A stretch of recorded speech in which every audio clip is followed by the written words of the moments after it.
Hello, Purnima ma'am. Good afternoon, Shobha ma'am. How are you? Good, good. How are you? Good, good. Am I visible, ma'am? You're not visible. Your audio is now yours. Yes, ma'am. At 1 we will be Going starting, live. right? We'll start at 1. It's going live. There is settle ugly. Meanwhile, if you have any technical difficulties, you may. Yeah, I'll be presenting it, right, ma'am? Yeah. You can present. You can present your slides.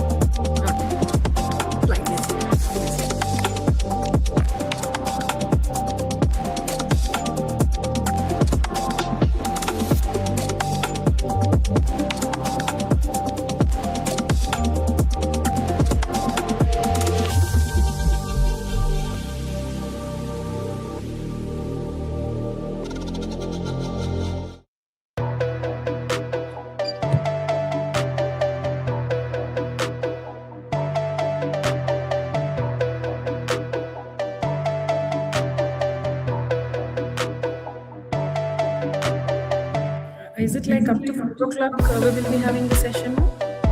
Breaks. I've shared the program schedule also. You need not stick on to that schedule. As per your convenience, you are free to. Yes, yes. I haven't got the schedule, ma'am. You haven't got this. I'll share it now. I shared it to my sister. Okay.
Ma'am, can you share your screen so that we can have some,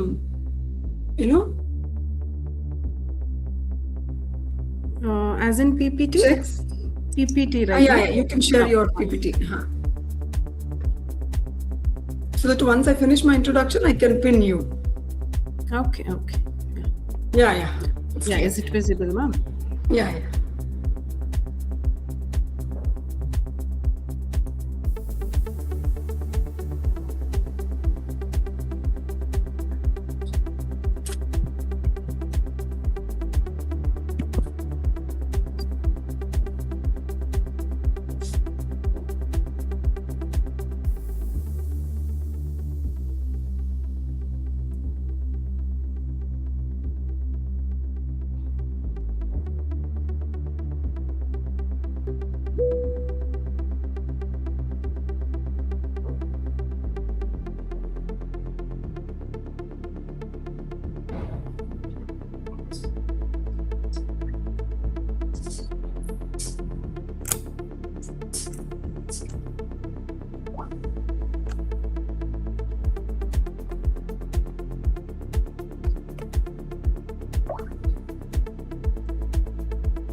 Yeah. It's visible.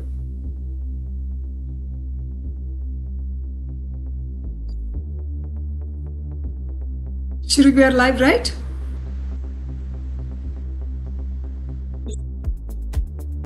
Yeah, you can change. We'll start.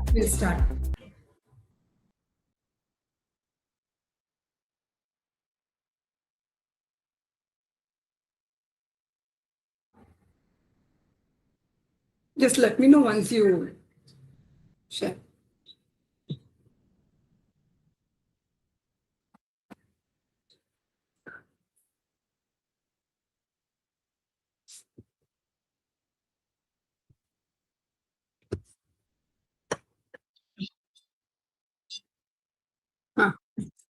Done. ಓಂ ಶ್ರೀ ಗುರುಭ್ಯೋ ನಮಃ. Good afternoon to one and all.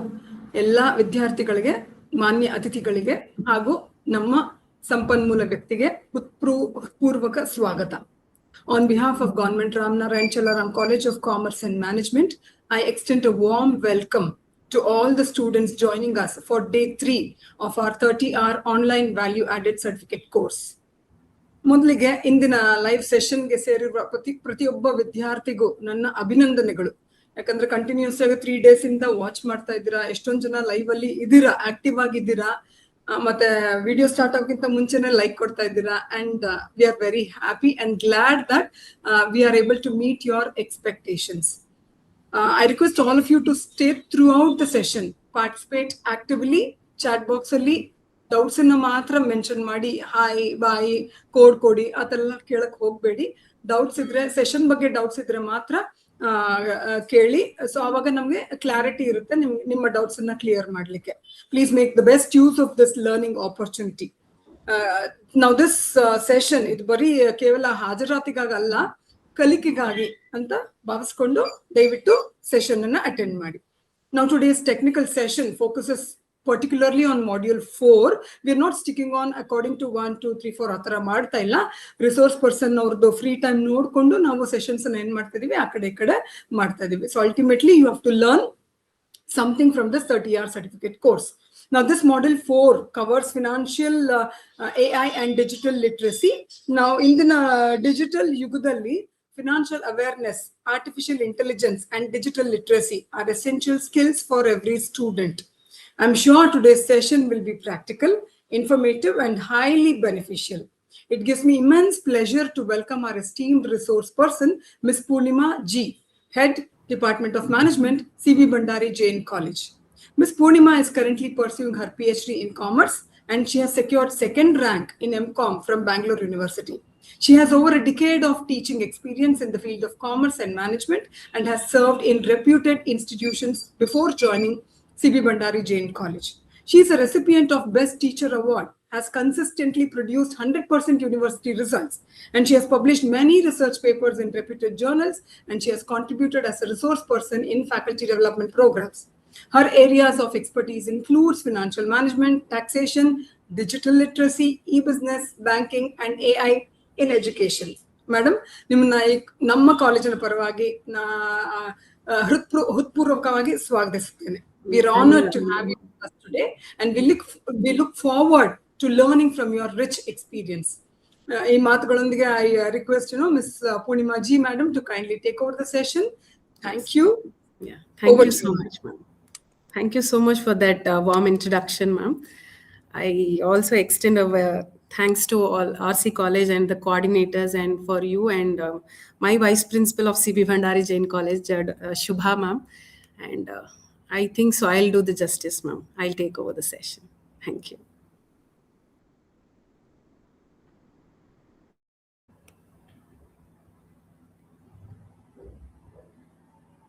Yes, good afternoon, everyone.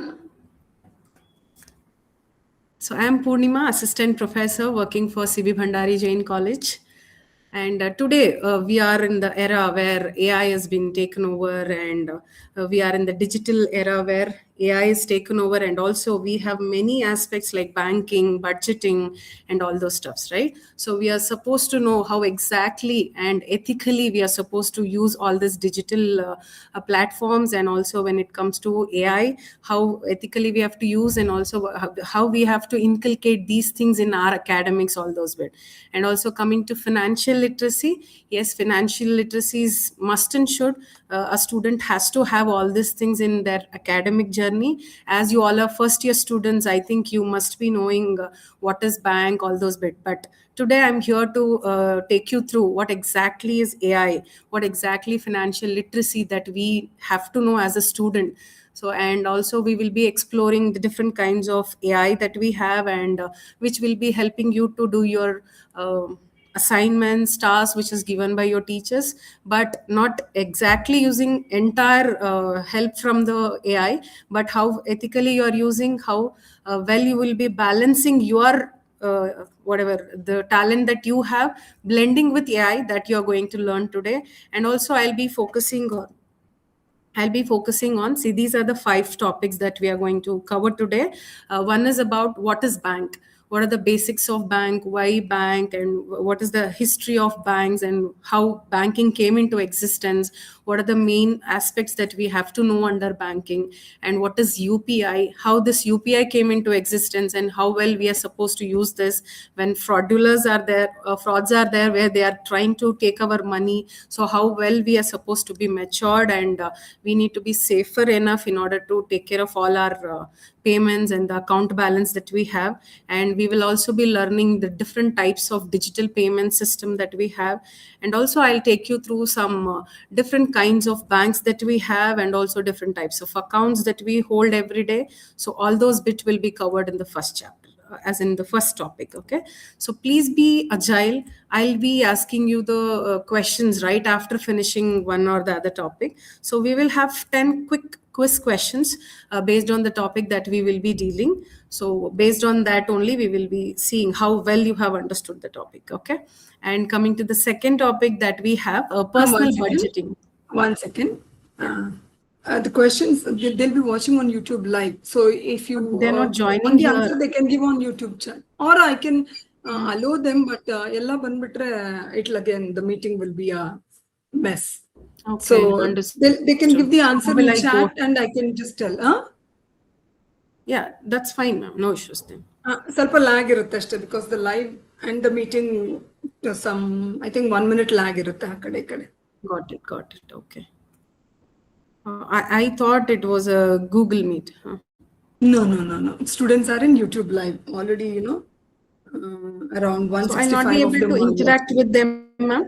You'll not be able to last hour you can interact with them. We will allow, say, 100 students to enter the meeting. Okay. Then you can interact with them. Sure. Yeah. Yes, ma'am.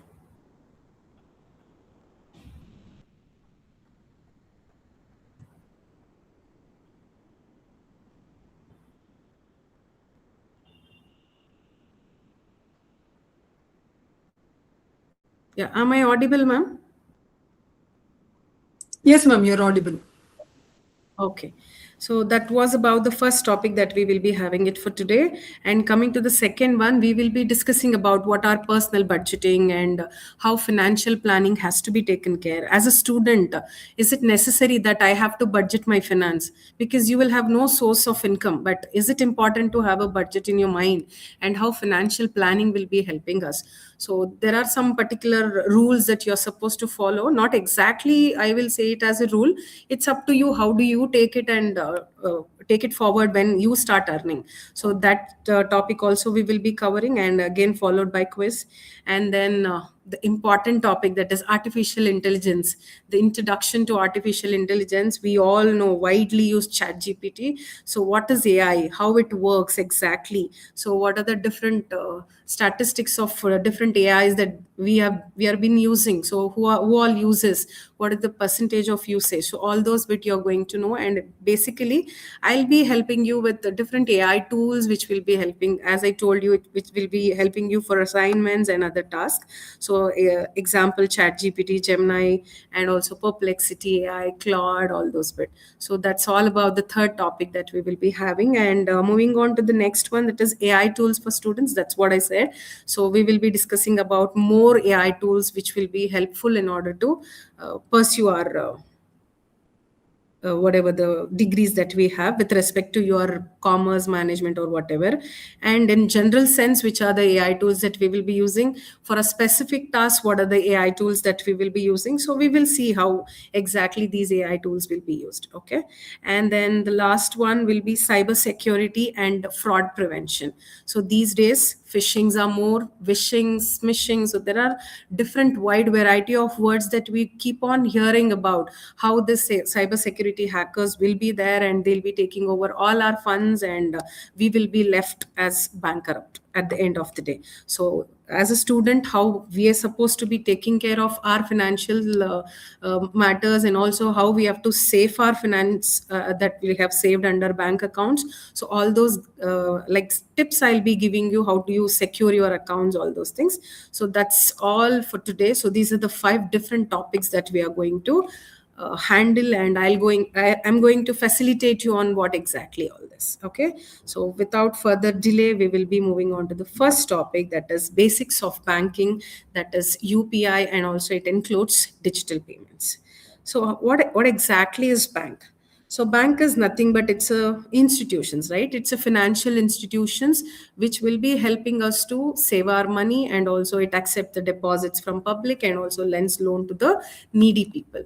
Why exactly? And always they say it is only for needy people. See, bank does not call everybody and say please take the loan. Say likewise, we also save our money and bank will lend the loan to needy people. So that's the basic definition or the meaning of what exactly bank. So bank is nothing but the financial institution which accepts the loan from the public, which accepts the deposits from the public and lends the loan facilities to needy people. So that's the basic definition of what is banking. And before the introduction of bank, how people used to save money, how this bank came into existence. So we will just see a history about how bank came into existence. See, we all know, there we see Canara Bank, IDBI Bank, ICICI Bank. There are many more banks, but we doesn't know where exactly the base was. How did bank came into existence? Before bank, how was the life? See, we cannot even imagine how without banks, how we are supposed to lead our life. So we will be seeing what exactly the history of bank, and when it was started, what was the source for it, and what made the bank to start with their money aspects and the transactions like that. So the first thing, barter system. I think you all know about barter system, right? So before invention of money, the coins, the paper money, we had barter system. So what is barter system? So we used to exchange things for things only. There were no measurement of money. There was no particular whatever the goods that we purchased, there was only goods will be exchanged instead of that. So that was the initial era where we had banking system. Later later some changes got introduced, and also people used to go to money lenders and start having their investments there, and whatever the amount they save, they used to give it for money lenders. So there will be rich people, they will take the money from them, and they used to save it in their home for longer period. Whenever they require, they will come and take it from the merchants. So that's how it was going on before. But later these merchants also, they were like, it was heavy for them because people started saving more and they were not able to keep it properly, and they were asked to give the receipts for it. See, whatever the money that we save, right, we have to have an acknowledgement that we have saved so much of money. So for that, merchants started giving the receipts there. In the particular idea came of banking, what exactly banking is. See, they started giving receipts, right? So this paper money got introduced. So they, whatever the money they saved, for that they used to give the receipt.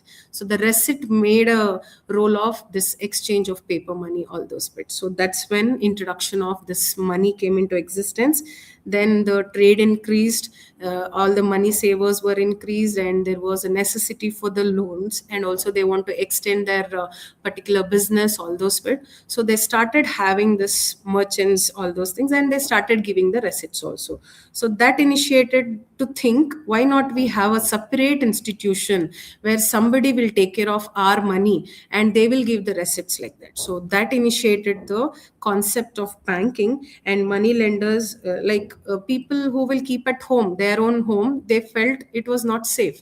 So that's why they used to trust people, and they used to go and deposit or give their money to rich peoples or the merchants over there in the village, right? So that's how money lenders got the introduction. And then after this, as the savers were more, as the trade increased, everything got increased, then the birth of banking came into existence. So more trade it started, and the receipts, deposits for whatever the money they asked for, receipts. So their introduction of banking came into existence for the whole world. One bank came into existence, that is the first Bank of India, that is Bank of Venice, established in the year 1157. As in 1157, the first bank came into existence, that is Bank of Venice. But ma'am, we are in India. We are supposed to know which bank came into India first. Yeah. So India, we got a first bank during the British rule, as in Bank of Hindustan. Hindustan Bank was the first bank in 1770. In 1770, this bank came into existence, and later the three presidency banks, which are those presidency banks we call it as. So the three presidency banks, that is Bank of Bengal and Bank of Bombay and Bank of Madras. So these are the three banks later merged into form an Imperial Bank. I think you all must have heard about Imperial Bank, right? So Imperial Bank of India was one of the first bank, we say, after the merging of all these three presidency banks. Okay, so these are the banks which were there before introduction of all this SBI, ICICI, or whatever private sector banks that we have it today. So that's what is the basic introduction of what is bank and how did it come. So this was the simple history. So later, after Imperial Bank got merged Ma'am, by may I all interrupt you? Yeah, please. Are you changing the slides, ma'am? Yes, ma'am.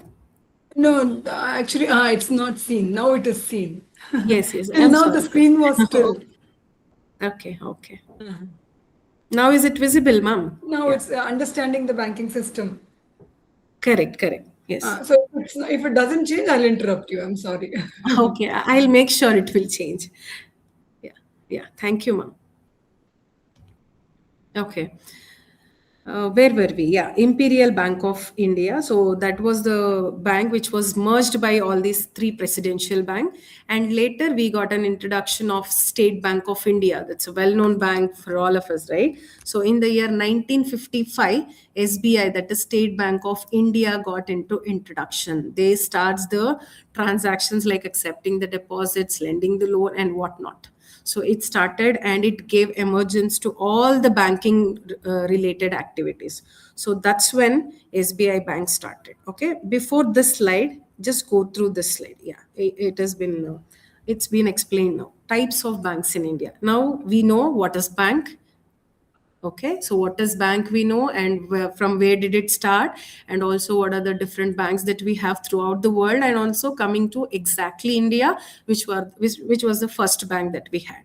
So in your mind, please stick on, it was Imperial Bank, it was got merged by three banks, and the latest bank that we have was about 1955, it is SBI, and later it got emergence to different types of banks.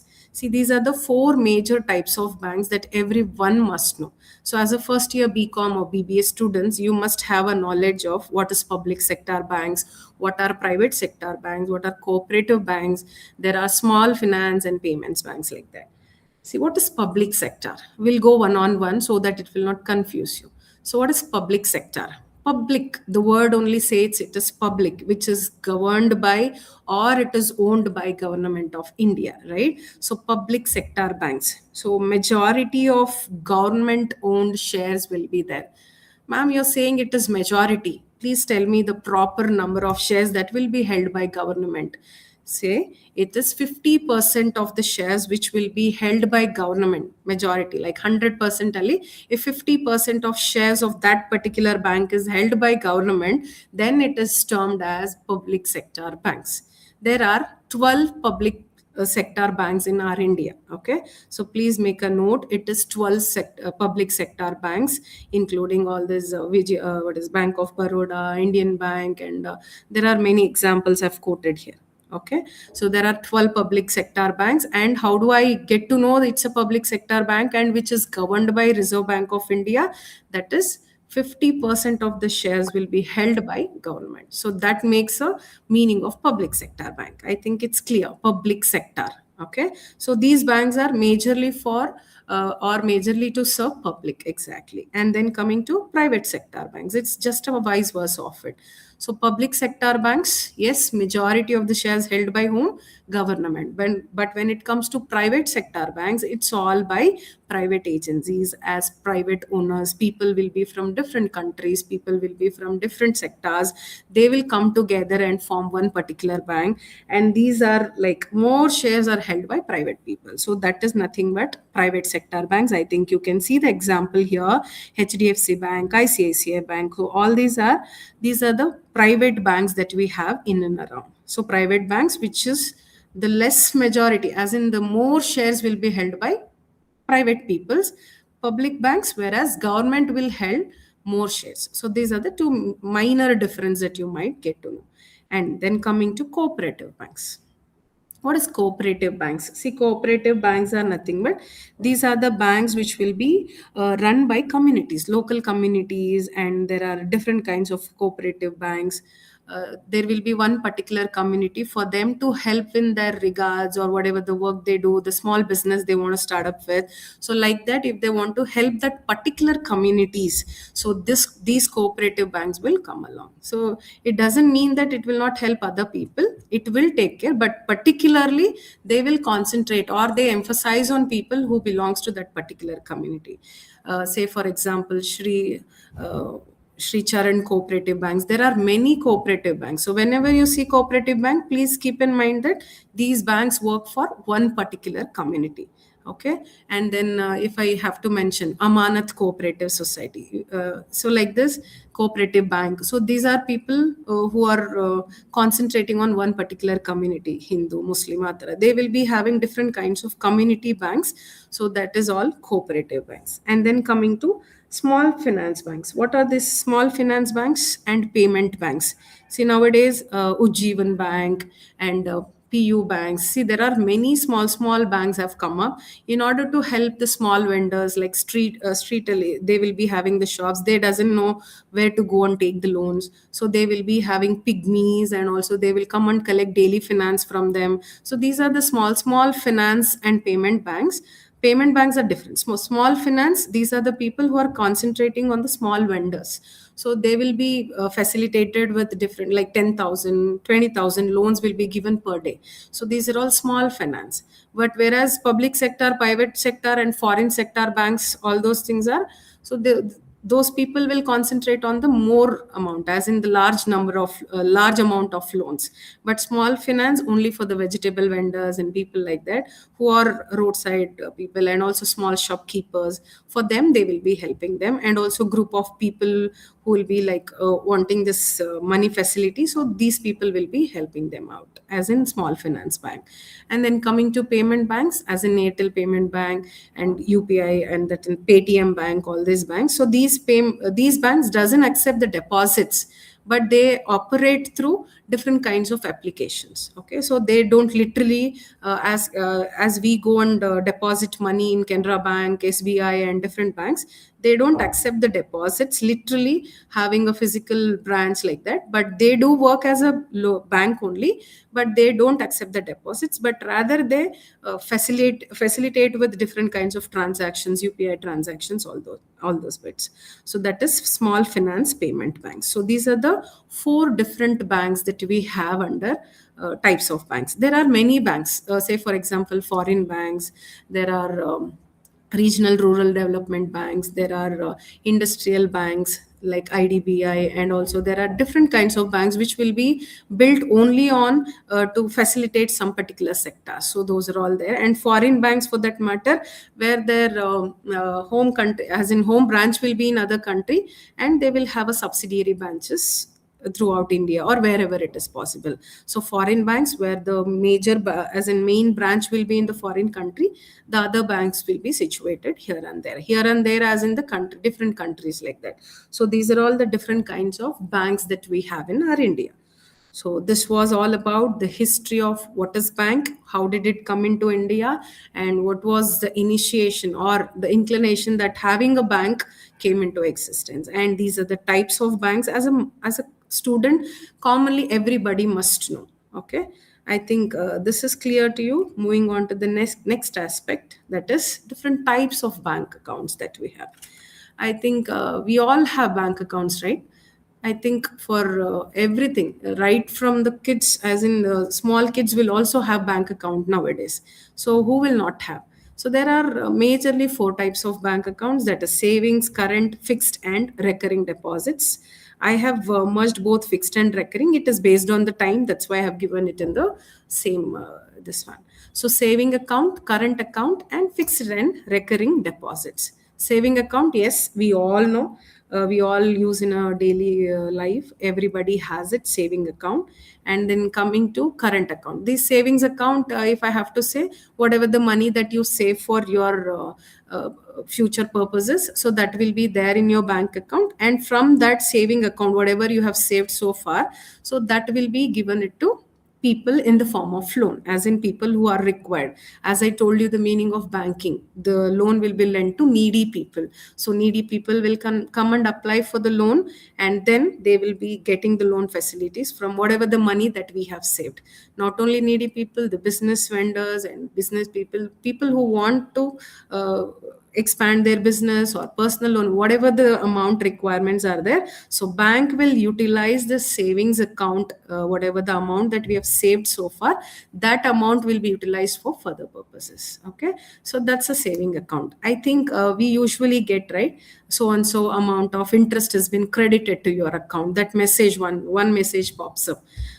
For whatever the amount that having been saved in your account, for that we get a message that interest has been credited. Yes, savings account, whatever the amount that you save in your account, they will give you some interest, but not quite exactly high when you compare to this current account and fixed and RD account. Okay, so saving account, where we will get only minimum amount of interest will be credited for whatever the amount that you have saved so far. So that's all about savings account. I think we are clear on what is exactly savings account. So everyone will be having saving account, for everybody, as I told you, right from the kid we can open the saving account. But as I'm mentioning kids, see, people, as in the kid who will be crossing, as in minor, who is under the age of 18 who will be called as a minor, they have to change their account once they turn into major. But till now, as in till they turn into majority, their parents will be acknowledging the whole account. Whatever the debit card will not be issued to them. But if a parent has that consent, or if they handle that guardian or whomsoever it is, so if with their consent, they will be given with debit cards also, and withdraw facility will also be given into minor account. So that's all about the savings account. Then coming to current account. See, current account is nothing but people who open, as in the business people, as in the people who does business. So these people will be having this current account. Not everybody will be having this current account, because the large transactions, the business that we will be having, so those people will be having this current account. So current account exactly, which will be opened by business people, not exactly by all of us. So current account will also provide us with overdraft facility. What is overdraft facility? Even though you doesn't have your bank account balance, then you can overdraw up to some limit. See, each one of the business will be given with some limit. So if at all that limit crosses, they'll be intimated to them, and they will get an intimation that you are been crossed your limit. But for whatever the limit which is allotted by bank, they can draw up to that amount. So that's the beauty of current account, wherein these facilities are given only for business people. Why? Because business people are they'll be having a transaction daily. Say for example, Reliance. Yes, Reliance, as every second they will have a transaction. Take an example of any other business, they will have transaction every now and then. So where will they go and record all these things? So that's why they open a current account, where the limit will be high for them, and also they will be given with extra, as in overdraft facilities also. So that's all about current account. Okay. Then coming to fixed and recurring deposits. What is fixed and recurring deposits? We'll just discuss about the first deposit, that is fixed. What is fixed deposits? See, fixed deposits, this is a type of account which will be opened by parents, or you can also open nowadays, because your particular application by your bank will also facilitate with this facility nowadays. Say for example, if you open ICICI Bank app, you will just see you can also fix it for weekly, daily, and monthly also. You can start fixing up your deposits. So whatever the lump sum amount that you have with you, you will go and deposit with your bank, so that for that particular tenure it is fixed. Like weekly once you are fixing up your deposit, after 1 week only you will be able to withdraw that amount. So that's how it works, fixed deposit. So it will be fixed for some particular tenure as in the time period. So weekly and like daily, I don't think so daily is there. Weekly it's there, monthly, half yearly, and 5 years, 10 years, like that. It keep on increasing, and banks will give you more interest for whatever the fixed deposits that you do, because they have the surety that you're not going to withdraw that amount for some particular tenure, right? So that's why they pay you more interest. Whereas in saving account, you will be keep on depositing, and also whenever you are in need, you will be withdrawing it.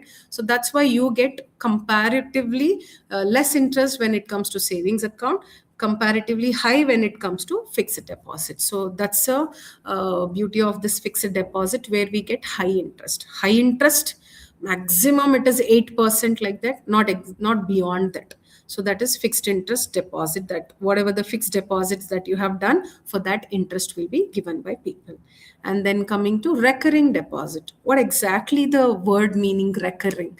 Reoccurring. What do you mean by that? Reoccurring. So reoccurring means it will be keep on happening, right? So monthly, every monthly you can pay, daily also you can pay, or you can save daily and accumulate everything and go and deposit monthly. So that's how recurring deposit works. See, these are all easy for you people. As in student, you can also have this recurring deposits. Why? Because you will be getting your pocket money, right? So pocket money bandre, you can just save it, and monthly once accumulate everything and go and deposit. It's right, starts from 10 rupees, 100 rupees, 500 rupees also you can start saving. So that's how fixed deposit and recurring deposits work. Recurring, monthly, every monthly same installment, 500 400, 500, you are paying like 1,000 or however.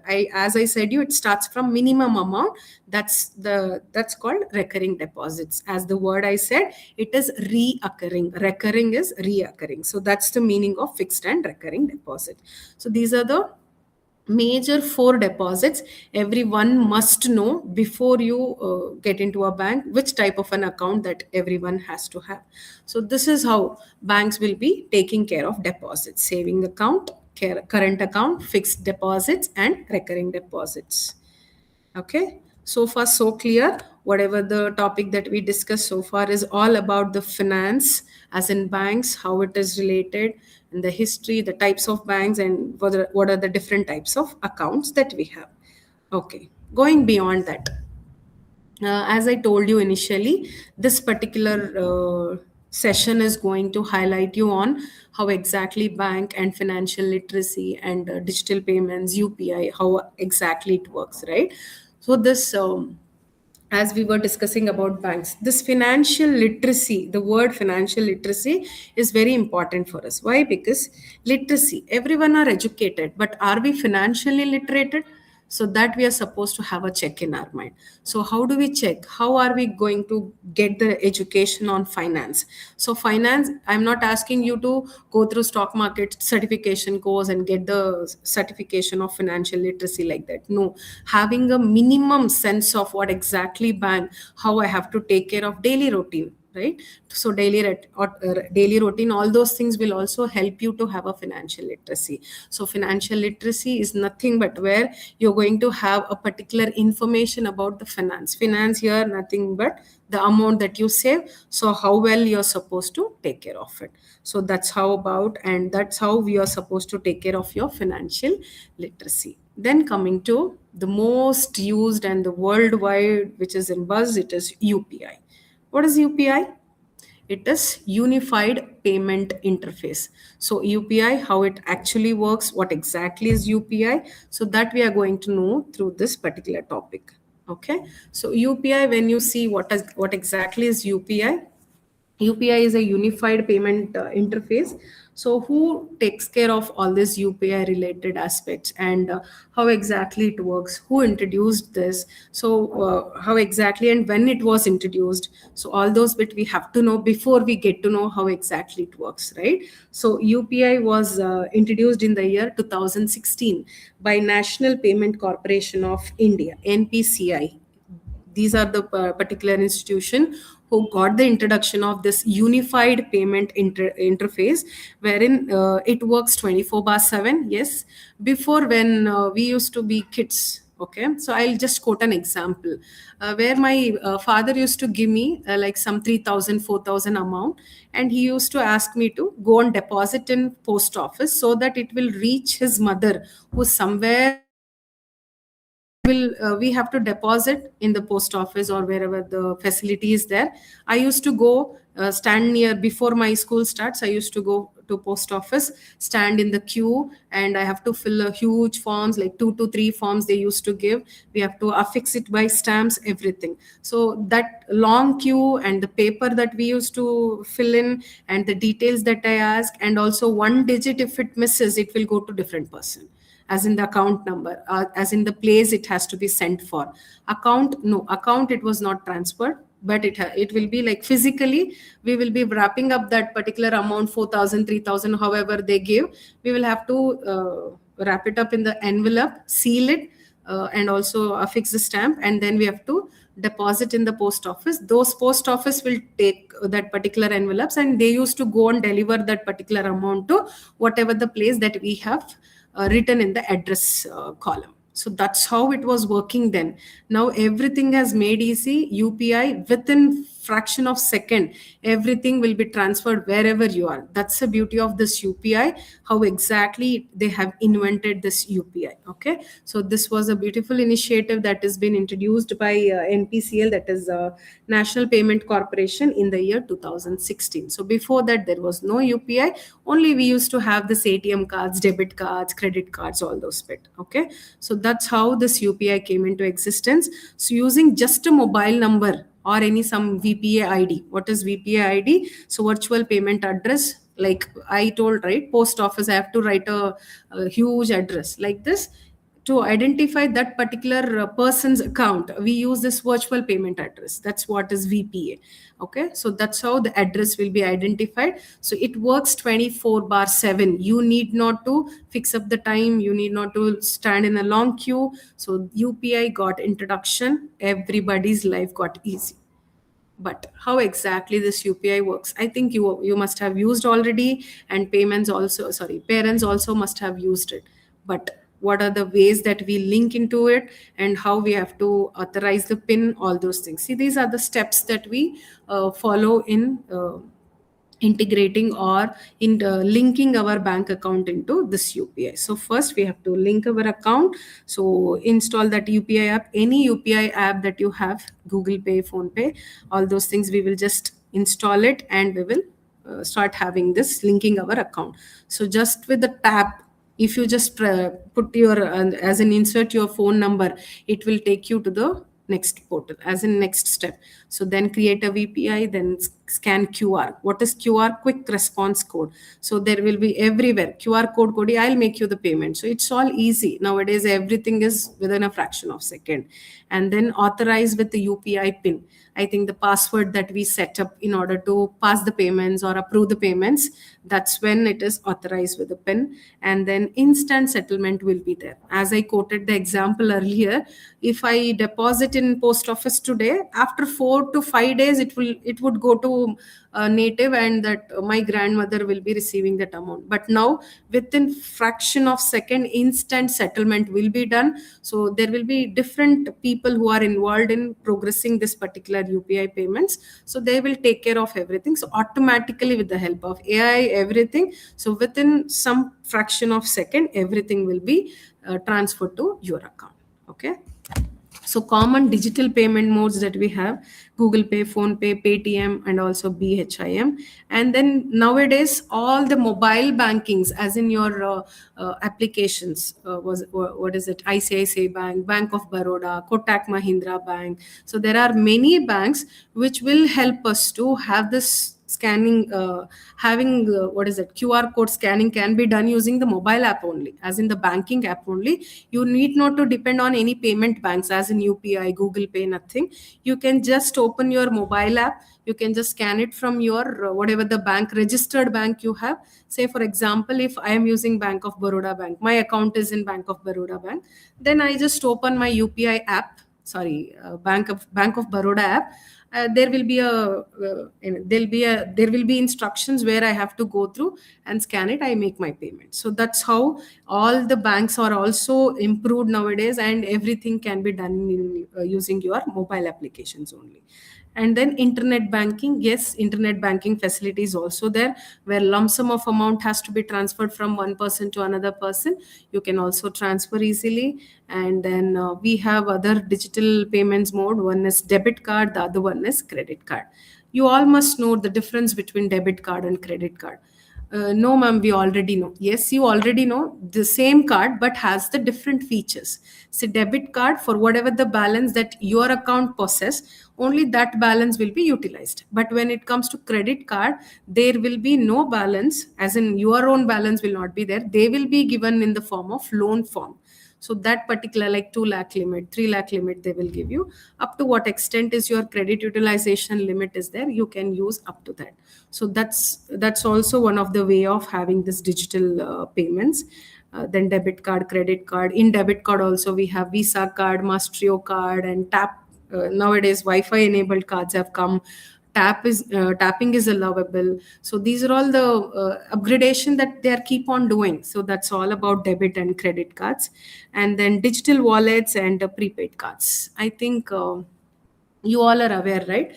Digital cards, digital wallets. Digital wallets are nothing but where your wallets, as in you use the Phone Pay, right? So Phone Pay, you will have one wallet where you can just save it across whenever the internet facility is not there. So you can use the digital wallets also. Then coming to prepaid cards. Prepaid cards is also available. Digital wallets is also the same kind of facility, but digital wallets and prepaid cards are one and the same, but For prepaid cards, you will have a cards, but digital wallets, you will not have a particular application. Sorry, what is it? Card kind of. It's an e-wallet. It's a digital wallet. It's an electronic application, as in it stores the money digitally and make payments using a smartphone or your computer, wherever it is, as in wherever you have installed the app. So there comes the use of this digital wallet. Okay, so digital wallet is a virtual wallet that stores money and allows cashless payments. But say, for example, as you use Paytm, Amazon Pay, Phone Pay, Google Pay. So these are all your example of digital wallets. If you have the facility, just open your Phone Pay app and see the digital wallet option is available there. Okay. So that's how digital wallet works. So it's a virtual wallet. You need not to keep money in your pockets. Rather, you can store your money in a e-way. That is digital format way. And then coming to how exactly these digital wallets will be used. So it is more digitally. You can use this digital wallets to recharge your mobile phones, pay bills, transfer money, shop online, offline, everything. As I told you, when internet goes wrong, as in it's not working, then you can start having this digital wallets and you can start using. So it is fast and convenient to use, and also you need not to carry heavy cash. You can also secure transactions. And as I said you, after introduction of this UPI, how is our life? It's all easy, 24/7. So it's available 24/7. You can make easy bills payments within a tap, or within a swipe, you can make your payments. But ma'am, do we have disadvantages of having this digital wallets? Yes, we do have some disadvantages, as in it requires more internet. Yes, sometimes it doesn't work properly. Then network glitches, all those bit, and then risk of cyber fraud. Exactly, and we will be coming to that in the end. Cyber security, all those bit, and phone battery is a must. Yes, digital wallets will work only when your phone or applications or whatever the system that you are using, if it is in properly charged, all those bit. And network issues can also interrupt the payments. Okay, so this is what is all about digital wallets. And next is prepaid cards. As I told you, these are same, but digital wallets are e-wallets. Prepaid cards is a card. It's a card loaded with some fixed amount of money in advance, so that you can spend at the time of available, as in whenever you want to spend it later, you can just recharge and keep. So as in prepaid SIM that we have. So prepaid cards like gift cards, travel cards, meal cards, Metro Smarts card. I think you all travel through Metro, right? These are all prepaid cards. So only when you feed something, as in when you deposit something into that card, it works. So prepaid Visa cards, Maestro cards, and then gift cards, travel cards, all those are prepaid cards that we have. Next is NEFT, RTGS, IMPS, bank transfers.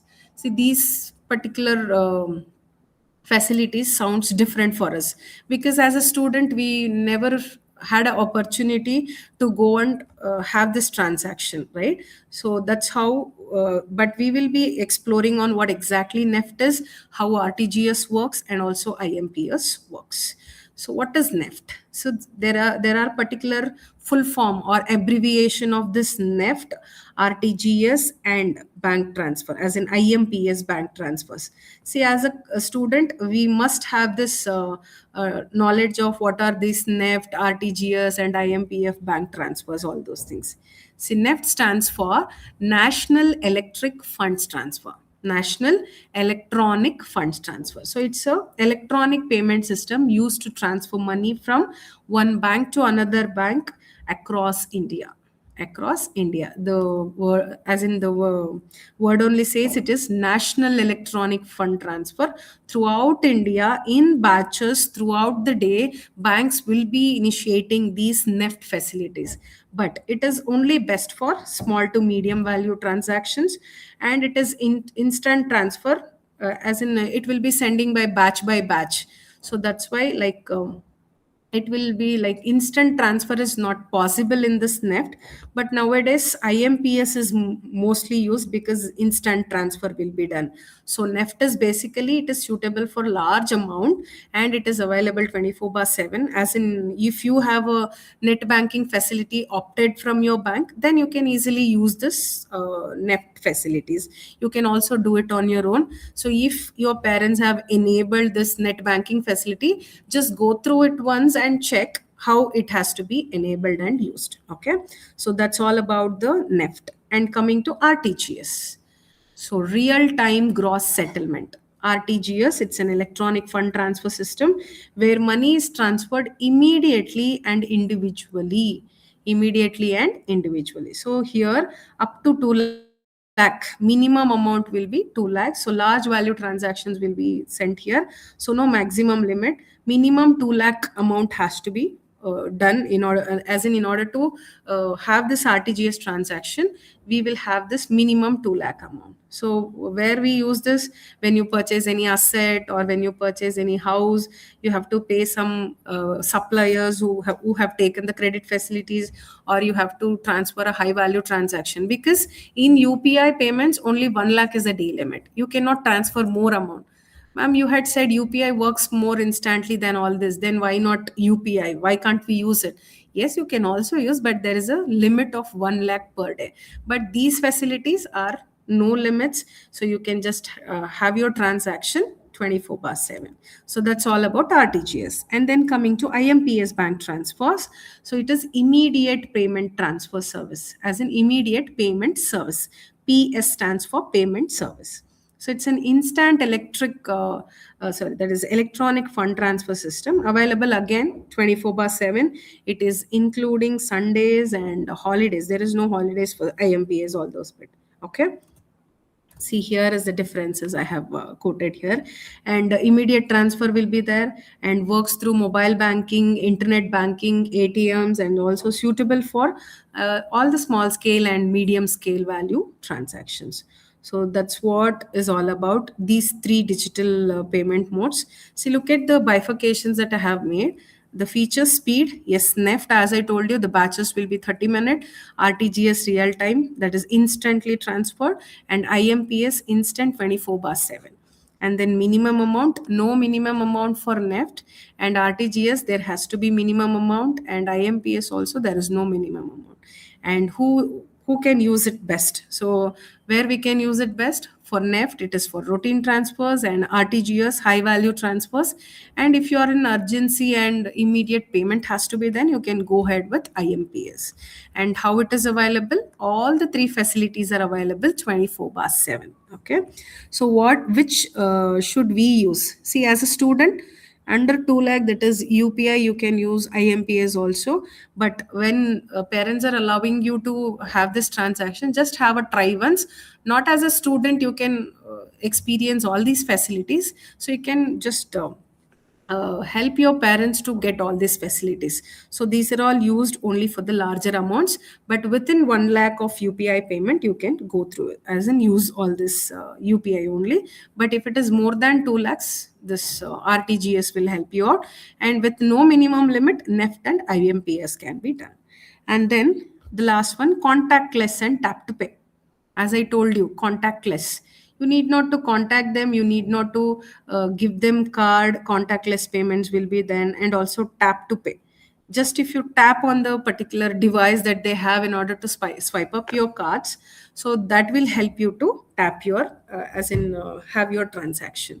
So that's all about the digital payments, the common digital payment modes that we have, and how UPI works, and the differences between NEFT, RTGS, and IMPS. Okay. But what is the difference between mobile banking and net banking? Now that we got to know digital banking channels, there are different kinds of banking, I told. And I also told you that net banking can be used. You can also use your mobile banking, I told. Then what is the difference? Why we have to opt for net banking when we have to use your mobile banking, all those things? So this net banking accessed via bank's website on a computer or laptop. Okay, so you have to open a website. You should have a computer or laptop. Even in phones nowadays, all these facilities are there. So that's how net banking works. But whereas mobile banking, so it is accessed via bank's dedicated mobile app. As I told you, if you are using Bank of Baroda Bank, you can install Bank of Baroda app and start using the mobile banking, where you can download your e-statements, what we have transacted over last 10 days or 1 week or month, year, every transaction you can download from your mobile banking. Then, best for detailed statements, yes, large screen forms and bulk transactions. If any business people are using, they can use this net banking. When it comes to mobile banking, best for quick balance checks, as I told you, how much is the balance, how many transactions I have done so far in the last week, all those, but you can use mobile banking. And net banking got user ID, password, and OTP securities will be given. Here in mobile banking, yes, it is also secure, but using MPIN, fingerprint, face unlock, and fast login, rather going to website, typing the website of bank, address of the bank, and then in having a login ID, answering their security questions, all those. But mobile banking comparative, when it compared to net banking, it is easy. Then good for tasks and opening this FDs or downloading tax certificates, all those things. And this is used for push notification, alert you instantly for every transaction. If you use this mobile banking, every now and then, whenever you deposit, every now and then, whenever you withdraw something, a message pops up and say so and so amount has been credited or debited, or whatever the notification it might be. So that's the difference between this net banking and mobile banking. As a student, we must know. Okay, but we use digital payments, right? But we have to have this safe, as in staying safe with digital payments. How safe we are supposed to be?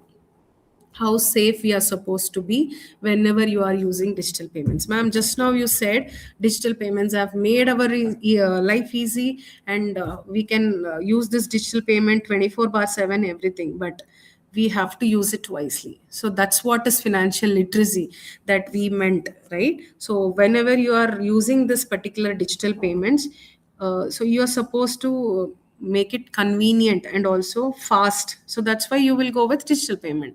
But there are some do's and don'ts that you're supposed to take care of it also. What are the do's and don'ts? So set a strong and unique UPI pin. See, somebody would have kept 12345.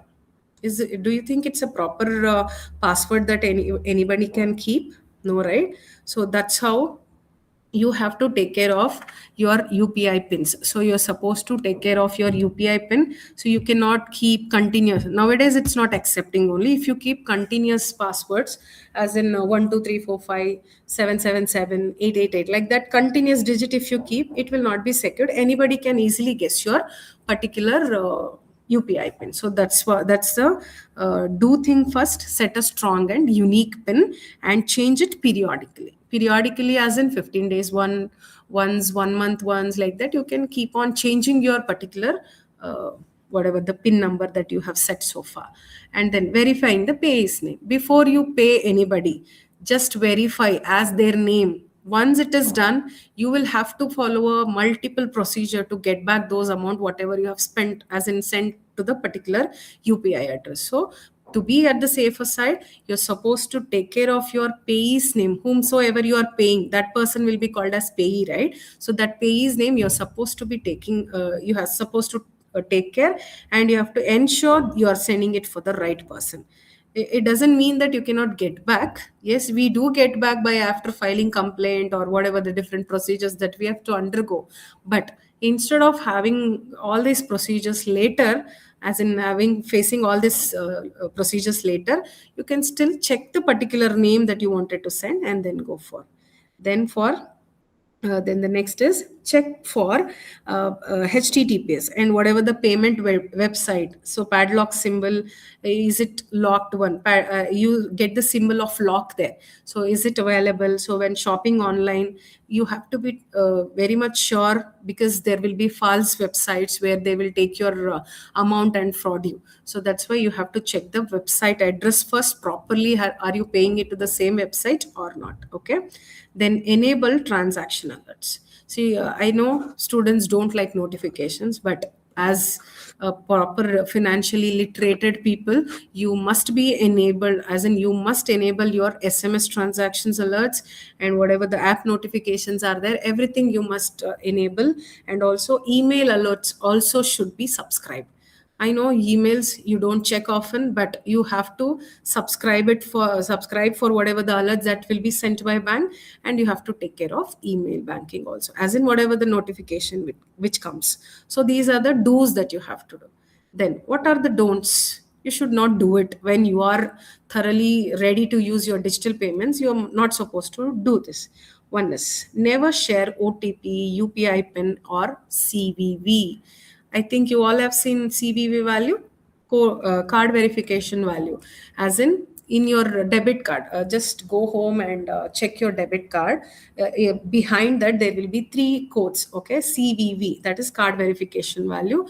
So somebody, if you want to proceed with further transaction, that code will be asked for. So you're not supposed to share those particular code, and OTP, as in one-time passwords, you're not supposed to share. I think you all know this basics, right?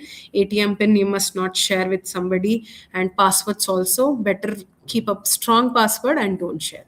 And then never scan a QR code to receive money. Okay, never scan a QR code. What is QR code? Quick response code. So you're not supposed to scan any code in order to receive money.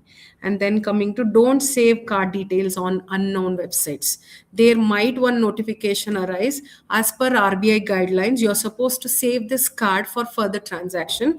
There might be some indications or a notification or alert, but see which website are you in. Is it are you going to use this particular platform again? So that's what you're supposed to check before you allow to save card information. You must ensure which website are you in. Also all those bit you're supposed to take care.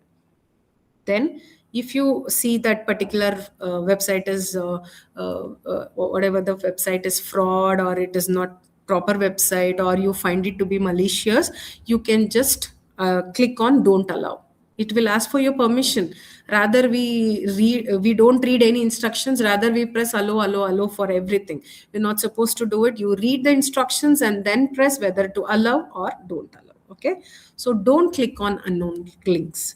I think we are furious to see whatever the message that pops up in our WhatsApp or SMS or regular, whatever the message system that we have.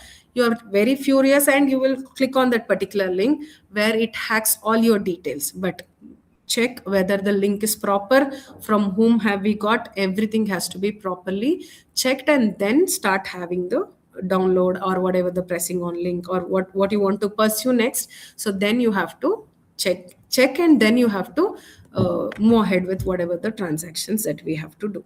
So these are the staying safe with digital payments. So if you just follow all these rules, I think we are financially literated, not fully, but to an extent we are digitally safe. And if we follow these rules, these are all the different whatever, one second. So these are the different rules that you are supposed to follow. So that's it all about the banking and digital payment related topic that we had first. Now, as I had planned for quiz, ma'am, can we go ahead with this, or how do I do it, ma'am?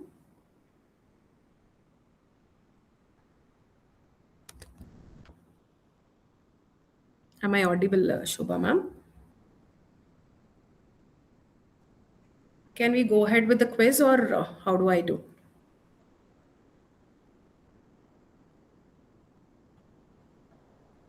Chiranjeevi sir, am I audible?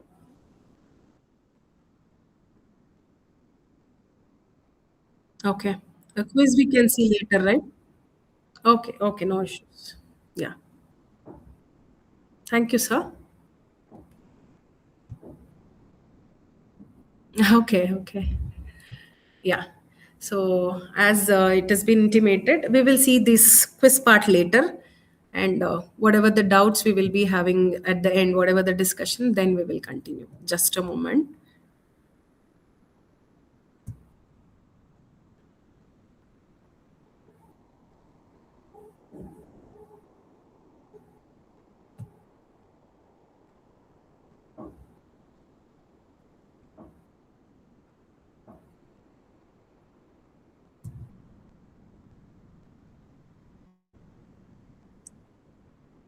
Ma'am, shall we give a 5-minute break?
I'm ready whenever you are.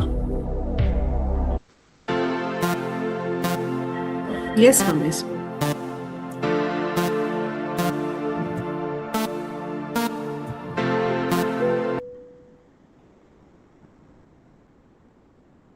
Yeah.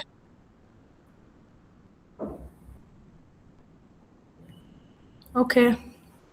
Coming back to the session, I think we were discussing on what was bank and what are the different banks and types of banks and digital payments, UPI, how do we stay safe, all those bit. And coming to the next topic of our session, that is personal budgeting and financial planning.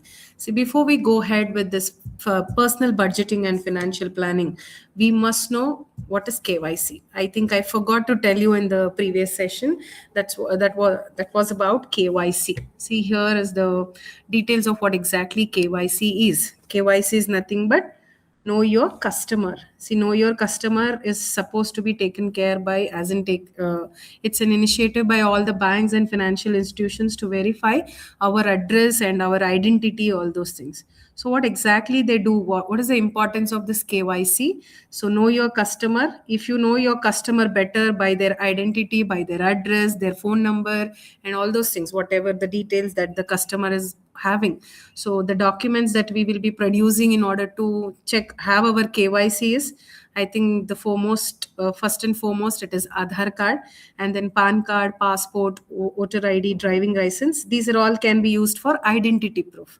So when a banker asks you for KYC details for identity proof, you may produce all these as in one of these particular details, as in Aadhaar card, PAN card, passport, voter ID, and driving license. Okay, and then coming to address proof, yes, it's all about Aadhaar card, passport, electricity bill where you are staying of that particular premises, and then rental agreement if it is accepted. So these are all the major address proof and identity proof that you must ensure you enroll for KYC, because KYC is mandatory now. So, and also you have to affix your passport size photograph also. So you can also do physical KYC, go to bank and produce all your bank details, and you have to produce original bank accounts at the time of KYC in during this physical KYC. And coming to eKYC, nowadays everything is as in digital electronic KYC. So verification is done digitally using Aadhaar authentication. I think Aadhaar enabled, as in Aadhaar registered mobile number will be there where OTP will come and instantly it validates your authentication, as in you are a valid customer. And then video KYC, I think students must possess, any one of you must be having Kotak 118 account, right? So what is this Kotak 118 account? So this is a bank, not nowadays every banks are providing this facility. This is a bank where your bank account can be created wherever you are. You need not to go to bank. This is just an example of Kotak 118 bank I'm taking, but nowadays all the banks are giving this online creation of bank accounts. Okay, so wherever you're seated, wherever you are at your place, you can just on your camera and you can they will fetch your location, your bank account will be done, as in your eKYC will be done online. So live video call will be taken by a particular agent who is doing that particular account. So this is how KYC is useful, and instantly you can open your bank account. I request all the students to have bank accounts, because everyone must have this any one of the bank account.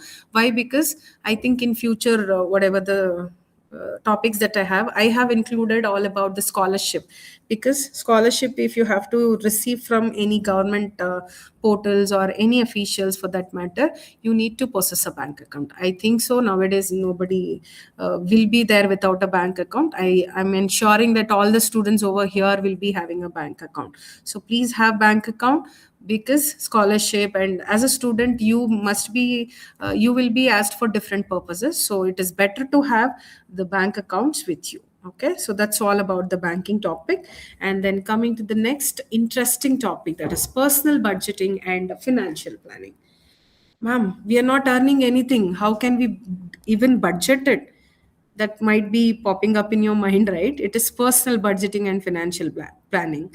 So as a student, ma'am, what I am earning, where do I budget, or why I have to know this topic? What is the importance of having this personal budgeting and financial planning? Yes, it is so important that not even if you are not earning also, you must inculcate your that habit in your student life only. Right from your student life, if you inculcate that habit in your daily routine, then you start having a healthy life, wealthy life in future. That's what I'm going to educate you on in this particular topic, that is personal budgeting and financial planning. So that's the base of this particular topic. See, look at the quote here. A budget is telling your money where to go instead of wondering where it went. So you cannot wonder after it goes. You're supposed to see where it exactly goes. So that's why you budget your money properly. Hodmela, you cannot keep on searching for it, right? A budget is telling your money where to go instead of wondering where it went. So please budget everything before you start spending your money, before whatever the pocket money that you get from your parents or whatever it is. After 3 years you might start working. So please prepare a budget. It is very important. Personal budgeting is very, very important for each and every one of us, including me. Okay, so why budgeting matters for students? As I told you, ma'am, I'm not earning anything, but how do I budget it and why it is required? So, budgeting is required for all the students. See, there are four different aspects where you have to undergo. So, first one is, what is the first one? Set. It helps us to set clear goal, right? So, say for example, if your parents give you 5,000 as pocket money at the beginning of the month, so you spend it everything 5,000 you have spent all across 10 days. Within 10 days that amount is spent. So the next 20 days, what will you be doing? So please plan everything properly. So ask your parents for more money. Then you will be end up with asking more money, or you will have to borrow from your friends for your bus fare. Now that buses are free for both girls and boys, that's fine. But if not, you would have borrowed from your friends to take that bus facility, or having any chats or whatever it is. So as a student, you must set your clear goals. Okay, so that is why budgeting is very, very important. So a budget simply plans your money, whatever the money you have, even if it is 100 rupees, 50 rupees, or 20 rupees, or whatever. So but it will help you to plan yourself properly. How much is I am earning, as in I am getting from somebody, and how much am I spending? It is somebody's hard earned money, right? As a students, we would have received money from our parents. It is their hard money, and how are we carefully spending it matters, correct? So as a student, you must ensure how are you going to budget your particular finance that you have got from somebody else. So that's gives the clear picture why budgeting is very important. So if at all you do a budget, you prepare a budget for whatever the finance or the amount that you have so far, so it will help you to convert your dreams into achievable goals. Yes, so set your clear goals. So suppose, say for example, um, as a student, what will be your goal? I need to buy a laptop. Okay, I need to buy a laptop. Everybody are using chat gpt. I need to excel in my ppt skills. I need to excel in my ms word, ms ppt, whatever the skills that you want to master in. But you need to have a pc or a laptop. Mobile phone only, yes, we can do, but not exactly the output as good as in the pcs or laptops it might be, right? So say for example, that is your laptop goal. You want to purchase a laptop. So instead of asking your parents immediately, you need not to burden them. Budget your thing. So next 6 months I'm going to purchase laptop, I'm going to ask my parents. So keep on asking. I think you will be getting your pocket money, or from whatever the part-time job that you're doing, or wherever the source that you're getting money. Try to accumulate all the pending amounts, as in whatever the source that you have, try to accumulate it, and once you can just spend it across. So that's how it helps. Even if for your parents it reduces the burden, and for you also your goals will be achieved. It's a small goal, purchasing a laptop. Isn't it feeling good? The money that our parents have given us, from that only we have purchased. But even though at once, if they are not having that heavy burden of spending 40,000, 50,000 for a laptop. So that's why set clear goals. Then comes builds discipline. Yes, ma'am, we students are not disciplined enough. We know what to do, and however we are. No, you're not supposed to be in that. You're all UG students now, you're undergrads. You're supposed to think in a disciplined way. You're supposed to budget your whatever the finance that you have. So budgeting, whatever the budgeting practices that you have, it will teach you the control, that is self control, how to have control on spending. You need not to spend money on different things that you don't want it. So it gives you the disciplinary a kind of an action, and it helps you to have a discipline. So that's why, say for example, you have 500 rupees, okay. One pizza cost, as in medium size or large size pizza, like 500. Okay, option one, full 500 you're going to spend on pizza only. But there are two options wherein you can still save your money by purchasing a medium sized pizza or a particular offer wala, as in that Domino's pizza, whatever it is. So if you purchase that, you can still save money, but you can also meanwhile eat pizza, but you can also save money. So that's how you have to plan. So it builds discipline. Yes, I am also having my hunger satisfaction, but I am also building the discipline, right? So which is wiser? You all have to choose the second option. I'm also eating my pizza, and also meanwhile parallelly I'm saving the money as well. So that builds your discipline. So that's why budget matters. Okay. Then is avoids debit traps. What is it? Traps. People who don't plan their expenses often borrow money from others. Exactly right. Now as a student you might not feel this, but in future, if you doesn't as in if you don't do that budgeting part, then you will often end in having loan from friends, having different loans from different financial institutions, and you will be under the trap. So that's why you're not supposed to spend all the money that you got it as a pocket money or whatever it is. So you should avoid this debt traps. Okay. Then grows over time. Yes, small savings that you started making today, one or the other day it will become a larger amount, right? So that's why start having a small savings. So as a student you have to inbuilt that particular habit of saving the particular money. So that's why the budget matters. So that's why this beautiful topic has been included in your value added course, because as a student, as human being, nowadays we fail in budgeting and we don't know where is our money going. We earn lakhs together of money, but we don't know where exactly it went at the end of the month. But as a student, from now only start budgeting. So budgeting matters for all the students. So it has to be taken properly so that you can save your time, you can grow over time, and also you can be disciplined enough.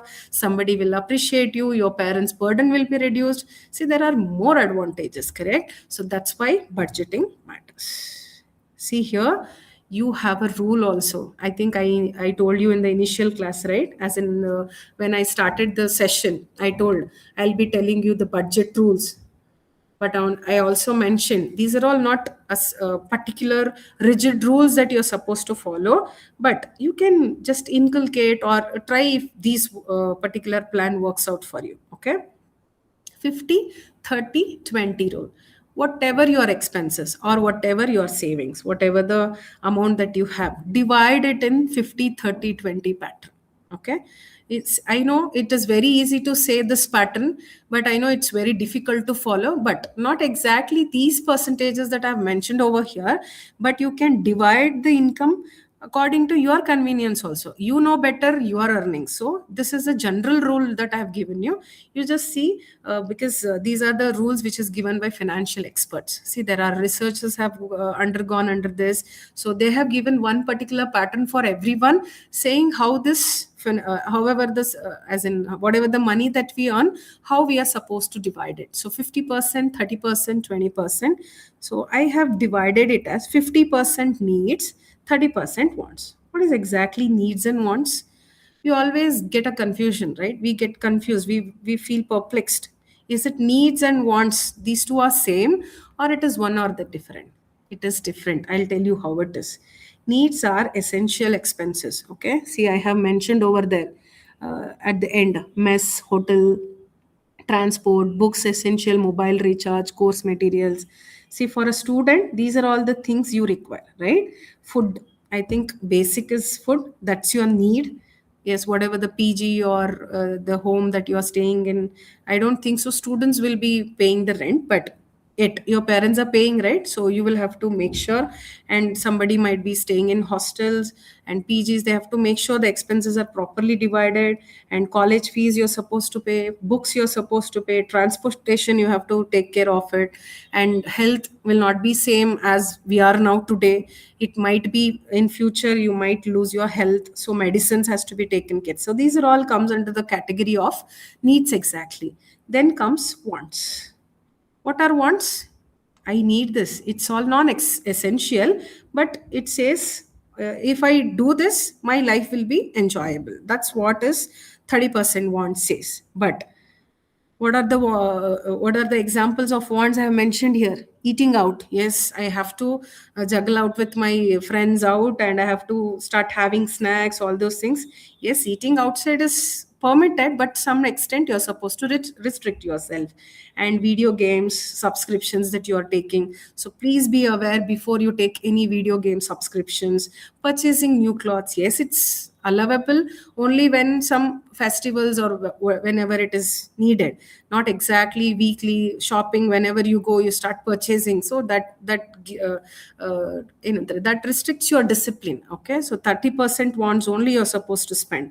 So out of, say for example, 20,000 you have an income, 50% is for need, and 30%, that is 30% of 20,000, 6,000, you have to spend it for your hobbies. So rather spending on all these things, you can just spend 30% of your total income for whatever the wants you want. So limit your wants. Okay, so that helps you to proceed with further savings. Then comes the most interesting part and the essential part of all of us, as in whenever we start saving, that is 20% of it. So before spending all your money, always save something for the future.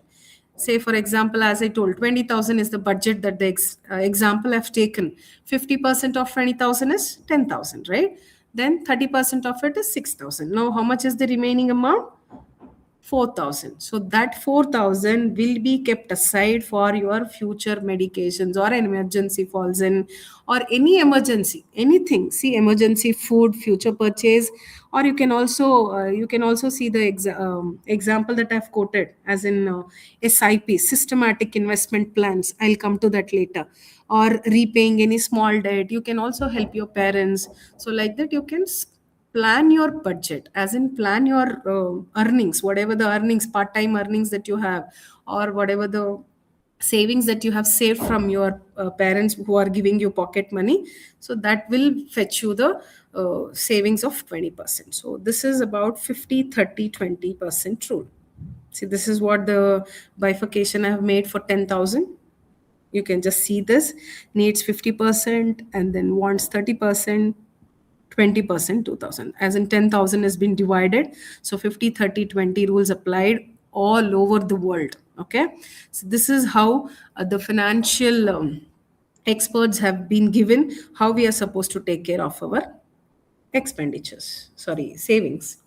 So then comes track your spending. Do we have to track our spending always?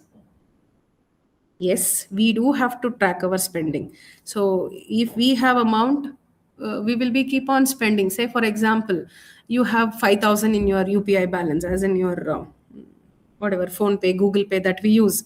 Okay, you will go to tea shop, you scan for 10 rupees coffee, then you go to a grocery shop, you shop for something. So keep on as in after introduction of this UPI, people have lost their control on what are the things they are spending on. Correct. So how many of us know exactly how much we spent exactly last month on food, on shopping, on travel? After this, everything is digital.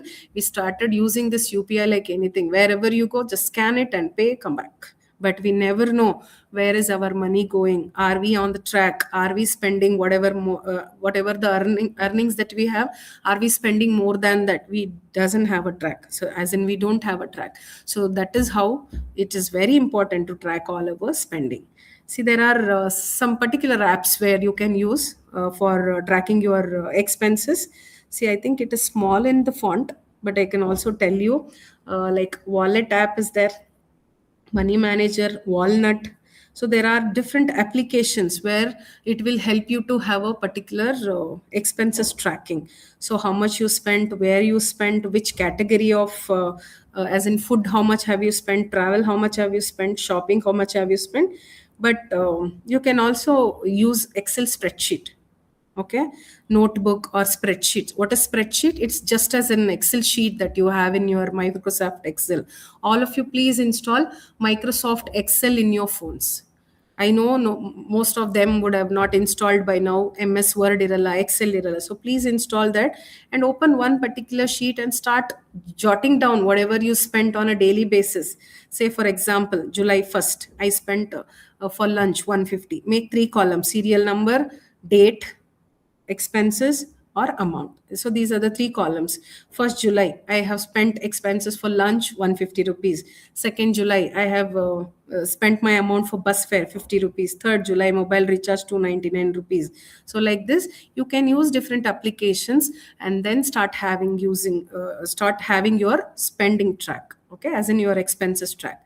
Then comes the third one, bank and UPI statements. I don't know how many of you have observed recently, PhonePe has come up with one recent, one update, where if you just go to the history part, monthly wise statement, it is all showing you. If you have your PhonePe right now, you can just go open that application and see in the history column. If you press on the history button, for that particular month, how much is your expenditure? It will give you a clear explanation. How much is the money spent? How much is the money received? From whom have you received? How much have we received? Everything is available. So that's the beauty of digital payments that I told you, as in digital wallets or digital apps that we have. So you can just go through and see. In the question and answer session, I'll ask you how many of you have done or not. Okay, so you just see in a month how much we have spent, and also there comes a statement, small statement says spent how much, received how much, total self transfer how much. So like bifurcations will be there, so that it is helping us to know how much are we receiving, how much are we spending. So that's a beautiful update that the PhonePe has got nowadays. So this also you can use. And what is the summary of this particular slide? So you're supposed to track your spending. You can use many apps that I have mentioned over here, like Walnut and Money Managers app. And also, if not, you don't want to install any app, that's fine, but you can also install this MS Excel. So through the Excel sheets only, you can start having, as I told you, 3 columns. Make those 3 columns and start entering your expenses. Okay, so in UPI applications also nowadays, as I told you, it's available. So that's how you plan your spendings, as in you are supposed to budget, as in you're supposed to track in your expenses. But before you do budget, we do some common budgeting mistakes. So what are the mistakes that we do and how do we avoid it? Okay, so we have planned now after listening to this class, you might be in a mindset that yes, ma'am have told me as I'm supposed to do my budget of whatever the amount that I receive. You will be in a hurry, but you make some mistakes. We will see what are those mistakes, common mistakes as a student, that we might do in order to do our budgeting. See, making whatever the budgeting is very easy, but consistently are you following it up or not? Spreadsheet, I told you, install today. MS Excel, yes, everybody installed. Today you will enter, tomorrow you will enter, day after you will enter. After that, no, you're not having time. You're so busy, you're held up. You will not be able to go back and enter whatever the expenses that you spent so far. So please have a regular follow-up. Not accounting for irregular expenses is the first common mistakes that we do. What is this irregular expenses? So say for example, many people like us, including me for that matter, we only budget for monthly expenses. Say for example, groceries for home, monthly ones, then birthday gifts, any festival is coming up, we have to do shopping, medical expenses, yes. If my son or daughter has asked for any college trip or school trip like that, I will make that budget, as in I will include that in my budget. So this is what is monthly budget. But irregular expenses, like say for example, whatever the amount that you have, forgetting the annual cost, like exam fees you might have paid, but Adana you would have forgotten, or something you would have paid, as in recharge. every month you do recharge, but you have never noted it down. So that's all counts for you. So that's why you are supposed to enter and account all irregular expenses. Okay. Then comes being too strict and being too fast. What is this being too strict and too fast? Yes, from tomorrow I won't spend even 1 rupee on entertainment. So that's how you do. As in, we do January 1st, whatever the whatever we have to do in for the whole year, whatever we do. So that how do we plan, right? So the likewise now I'm supposed to start my budget. So I'll be too strict and also too fast. I feel that from tomorrow I won't spend 1 rupee also. No, you cannot be like that. You're supposed to plan in such a way. Completely, you cannot completely stop eating outside. Okay, rather you can fever it, as in you can reduce the number of time that you visit into a particular hotel or outside eating. So being strict and too fast doesn't fetch you anything. So just have a bifurcation. Is it my need? Is it my want? Like that. Then you can start having the same thing. Okay. Then not tracking small daily spends. Small daily spends, tea, coffee, snacks, auto fare. Who will have time, ma'am? Who will enter all these things in our Excel sheet? I don't have time to play games, only video games. So how will I record all these transactions? You might be thinking. But it's very important to have a transaction analysis at the end of the day, how much I have spent on my daily routine. As in tea, how much I have spent, coffee, how much I have spent, snacks, how much I have spent, auto fare, or I have given anything to my friend. So something petty expenses also you ignore it. So that's why it's a common mistake. So don't ignore, start writing everything, because it's your Excel sheet. None of them are having the right to come and see your Excel sheet. So it's up to you only. So you can just enter whatever the small expenditures are there. Okay. Next is skipping the savings bucket first. What is this skipping the savings first? So I will save whatever is left at the end of the month. So instead, uldiradana, you're not supposed to save it. You're supposed to save and then spend later. So that's the habit you're supposed to inculcate. I'm not going to save first, as in I am not going to start saving from whatever the left out amount. Whatever the savings that I've done, from that I'm going to spend next month. So that's the habit that you have to inculcate. Okay. So these are all the common budgeting mistakes to avoid. Okay. Beyond budgeting, what are financial planning? Budgeting ella helaitu 50, 30, 20%. Now that you are thorough with what is exactly budget, how we have to note it down, which are the applications that we have, where we can install all those bit. Then beyond budgeting, you all supposed to know this financial planning, because we don't know when an emergency occurs in our life, daily life, right? So if at all any emergency occurs, so you are supposed to keep everything aside, as in every whatever the savings you have done so far, if nothing is there, you cannot spend for that emergency at all. So that's why you have to keep something for emergency, something for saving it, something for whatever the debt that you have, you can just clear it off like that. So beyond budgeting, whatever the budgeting that we spoke so far. So financial planning also is important. So build an emergency fund. Always keep an emergency money which will not be utilized by you for some particular month. See here, aim to set aside 3 to 6 months of essential expenses for unexpected cost. Okay, every month 100 rupees, or per day 100 rupees, like that.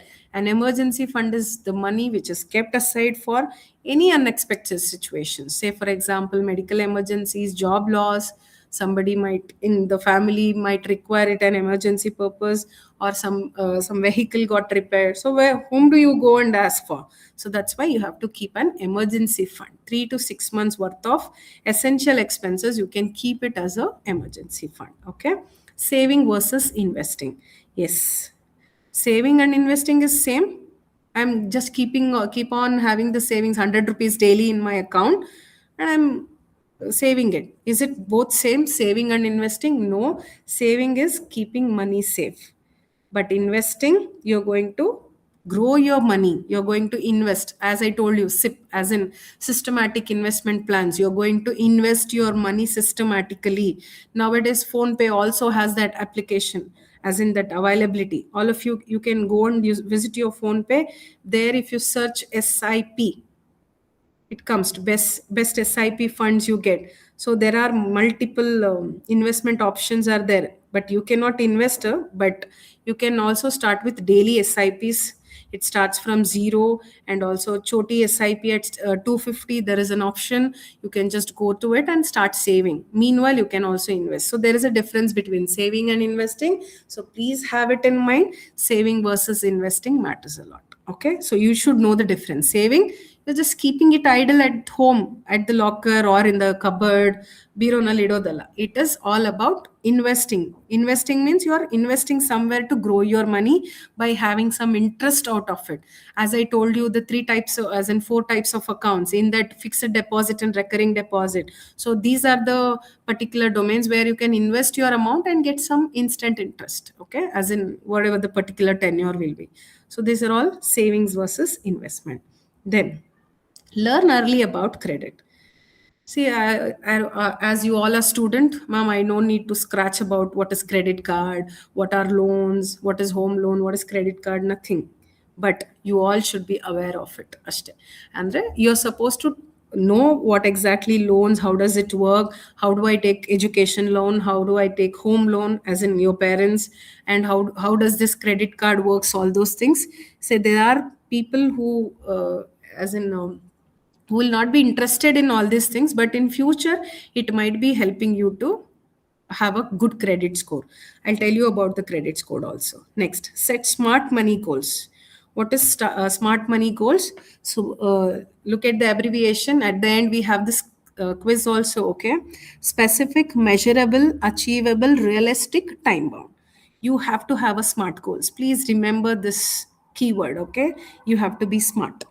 So whenever you are saving, be specific. You can, it should be in a position to measure, it should be in an achievable format, and it should be realistic and time bound. So that's how it has to be. So your financial planning must be smart.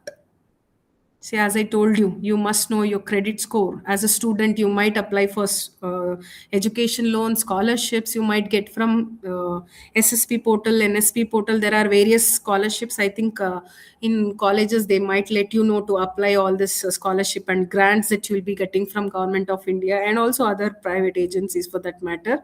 So you have to know planning all your financial plans, and also if you are going beyond, as in you want to take up loans, all those things, you must know about all these things. Okay, education loan, yes. Banks offer collateral free, as in collateral securities. When you have to take a loan, you're supposed to produce some documents before you take up some loan facilities from them. So education loans will be provided without any collateral securities, up to some limit only, without any collateral security. What is collateral securities? I mean, say for example, if you want to purchase avail a house loan, you will give your house document. So that house document, whatever the letters that you have, official ones, legal ones, so that is called as collateral securities, backup for whatever the loan amount they are giving. But for education loans, it's not like that. Up to some limit, without collateral securities, they provide you loan. You must be knowing this, and you must know where to sign, which form supposed to be written, what are the details they are asking. So whatever the details they are asking, just read everything and then make sure, then you have to sign on that. And then scholarships and grants, for that you're supposed to be planned enough, and then you're supposed to know which portal is available, all those bit. And then I think you can fetch the information from office. And then coming to the general information that everybody must know, that is credit score. I think in PhonePe only you get free credit score. If you don't have, you can also use your, as in check in your parents' PhonePe. Go to PhonePe and search credit score. Okay, go to PhonePe and search for credit score. What is this? Get free credit score. There comes an option. There it shows how much is your credit score. So there are private agencies like CIBIL. I think you have heard about it, right? CRISIL and CIBIL rate anta karitare. So CRISIL, ICARA and CARE, these are the private agencies. these people will be working on anybody's credit worthiness, as in a particular person, how much are they spending every month, how much are they using credit facilities, in which particular bank they have taken loan facilities, are they paying on time. So every details will be there with this kind of a credit rating agencies. So they evaluate the credit worthiness of people, as in borrowers, and this will be monitored by Securities Exchange Board of India, that is SEBI. So these people will monitor and credit score will be given. I hope you all will go to PhonePe and check the free credit score, which will be given by PhonePe. And you can also see the bifurcation. How much have you spent? On time payment, how much?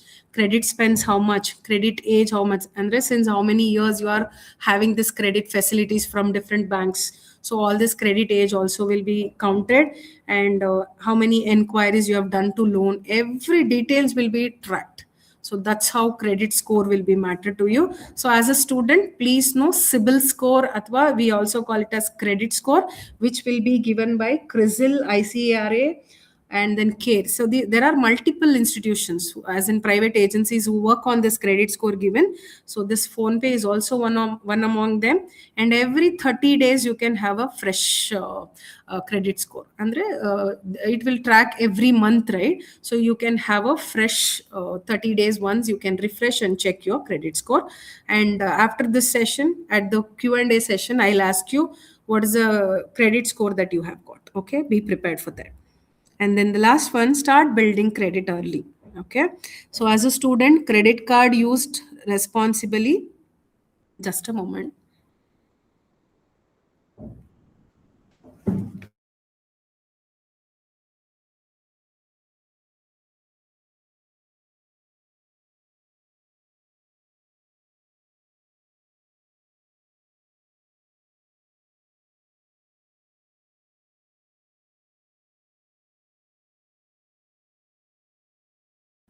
Yes. So as a student, credit cards used responsibly. You're supposed to use a credit card, but I don't think so. You will get a credit card to use, but you must know what are credit cards and all those things. Okay. So this was all about the personal budgeting and financial planning topic. Okay. So whatever the doubts you have, please list it down. We will discuss at the end of the session. Give me 2 minutes. I'll just change the slides and get back to you.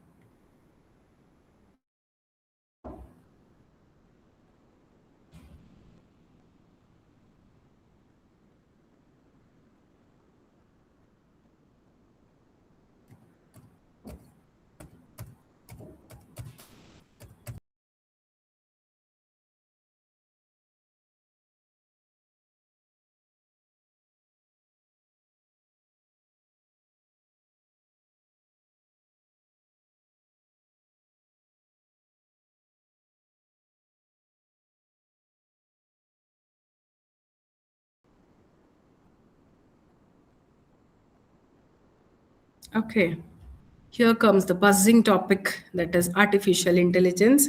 As I had told you in the initial stage, we are going to cover 5 topics. Under that, 2 topics got over successfully, and we will be discussing the Q&A at the end. And also, the third topic for today's session is all about the introduction to artificial intelligence. I think all of us in our daily lives, we use artificial intelligence, right? So artificial intelligence is like an electricity now. Look at the quote here. Artificial intelligence is the new electricity that we all have in and around. So without electricity, yes, we cannot imagine our life, right? So likewise, without artificial intelligence, we cannot imagine our life henceforth. Yes, but you might be thinking, ma'am, we did not have this artificial intelligence away long ago, but why are you telling without this we will not be able to? And you also might be thinking of AI will take out all our jobs. Why am I reading there will be no jobs further, and I'll be left out with no job, unemployment occurs, and all those things. I'll answer your questions at the end. So I know that will be the doubt in all of us, including we teachers and any other higher authorities or any particular persons who are in their professions. They are afraid whether that particular job will be taken over this by artificial intelligence or not.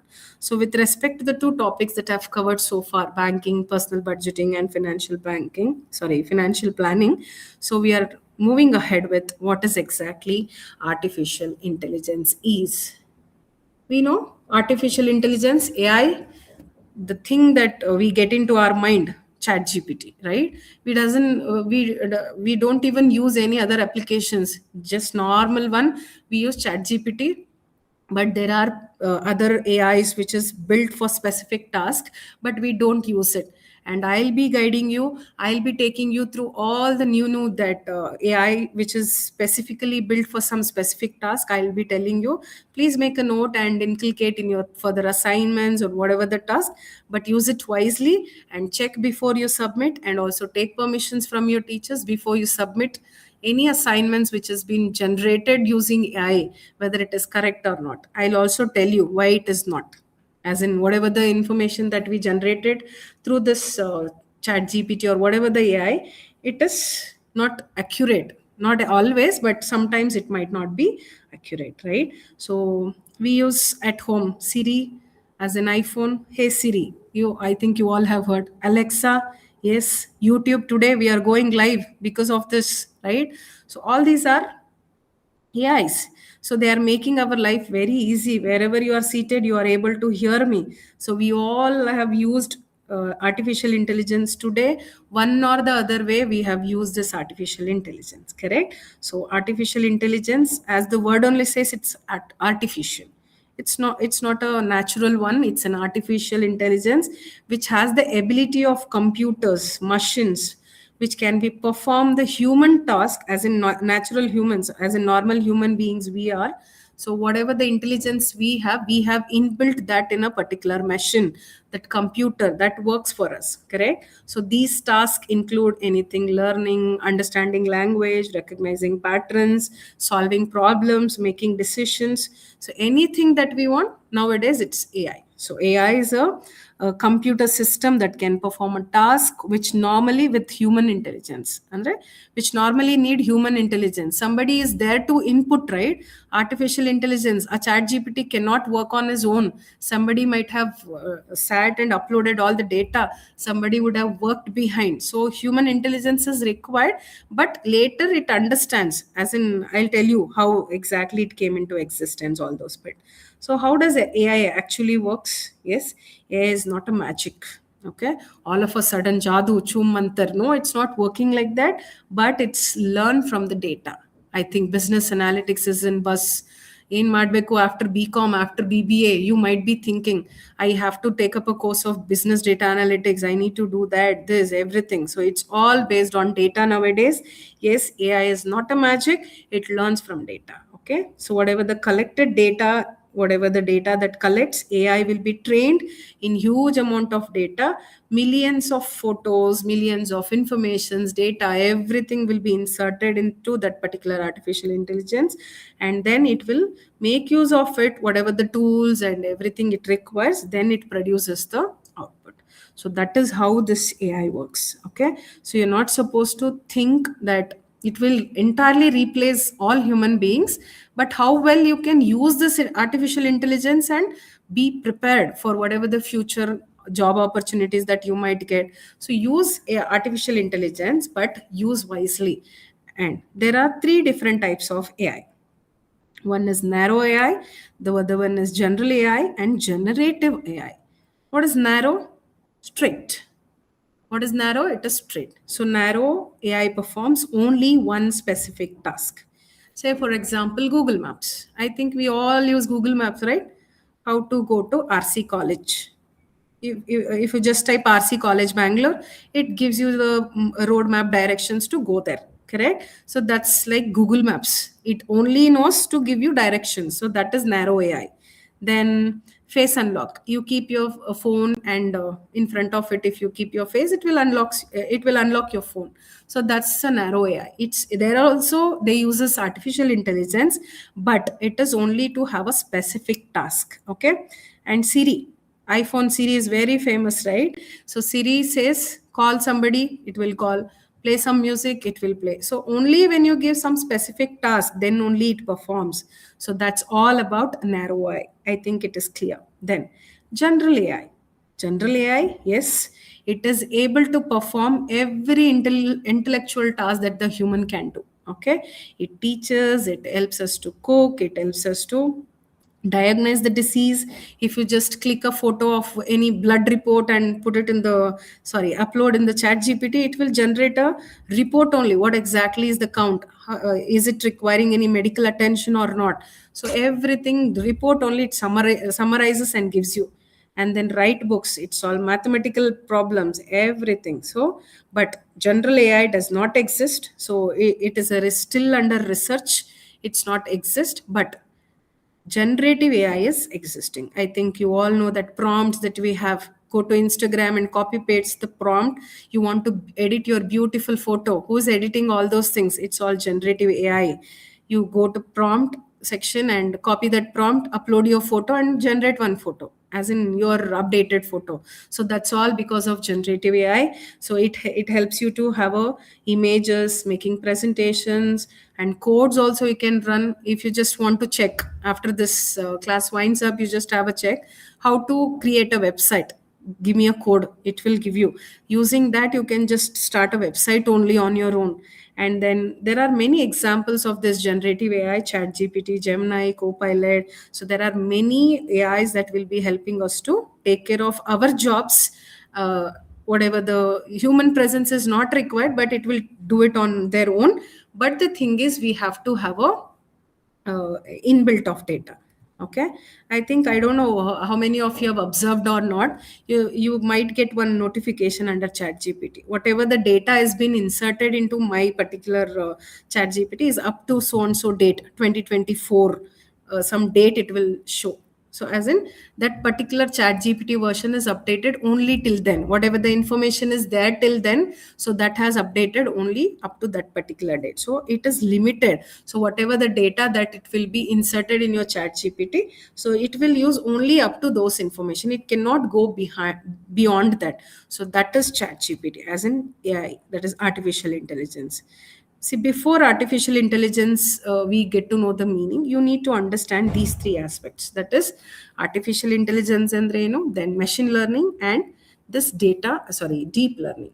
Ma'am, as a commerce and management student, why I have to know all these things? Because AI I use only for creating assignments or images or all those bit. But what exactly is machine learning? What is AI? What is deep learning? See, deep learning is a part of machine learning. So machine learning is a part of artificial intelligence. See, it is an integrated part. See, AI is a huge circle there. In that, inside it is machine learning. Again, in that it is deep learning. Okay. So what is artificial intelligence? It's a largest circle. So this largest circle represents that is artificial intelligence. So AI is the broad field of making the machines, whatever the task that we give, it will perform. Normally it requires human intelligence. Okay, like example, voice assistants like Google Map, face unlock, all those things. Then coming to machine learning, it's in the middle circle, right? So instead of programming every rule, we give the machine a lot of data, it learns patterns by itself. So it is like it learns on your own. Say for example, your YouTube, whenever you search for some videos, it automatically follows with some same similar videos, right? So whenever you see some videos, so it will help you to get the same videos. So how YouTube gets to know? Because of this machine learning, machine will start recognizing your pattern of videos that you watch, the pattern of series that you see in your particular YouTube channel, or wherever the platform may be. So that is machine learning. And then coming to deep learning, yes, it's an advanced type of machine learning where it uses artificial networks, like which is inspired by human brain. Andre, I think you can see the latest update in ChatGPT. You can just take a photo and upload. It will only take the information. You can extract the words. You can give the voice assistance. So it's all deep learning. Whatever the instruction that you give, it will take on its own and start having performing it task. So that is deep learning. So these are all the different types of AI, machine learning, and deep learning you must know. Okay, next coming to, I'll not bore you. We will quickly go through what are the AI that in our daily life that we use wherever, and which are the areas that we particularly use this AI. One is in our daily routine to face lock and predictive text and camera, whatever the smartphone that you use, it's all wherever and the smartphones that you use, it uses AI in their daily life. And then search for anything that you want to search, Google search or YouTube search or any other recommendations that you want, there you use AI. And then in banking, yes, fraud detection and personalized spending insights. See, now phone pay, I said you, it gives you the per monthly statement. So how is it possible? How come it is possible for phone pay? It is using AI. So that's the invention of AI in phone pay and banking. Then voice assistants, as I told you, Siri, Google Assistants, Alexa. So these are all the way in our daily life we use AI. And to have a navigation, as I told you, Google Maps and all those bit. And chatbots, I think you have heard about this chatbots, right? I think internet is not working, you want to connect to a customer care, where you have this chatbots, instantly you can just chat with them and get the solution for it. So these are all AI chatbots, AI initiated ones, but there will be only particular option it will give you. You have to choose from that particular option only. So that's AI chatbot. Okay. So these are all the applications of AI in our daily life. But what AI still can't do well. Do you did you have an imagination, as in you had any imagination that AI is everything, it is going to take our job away, but AI is something which still can't do everything well? What are those things? So AI still confidently it can be wrong. Okay, so AI can be wrong also. As I told you, it might be facilitated with only up to some particular date.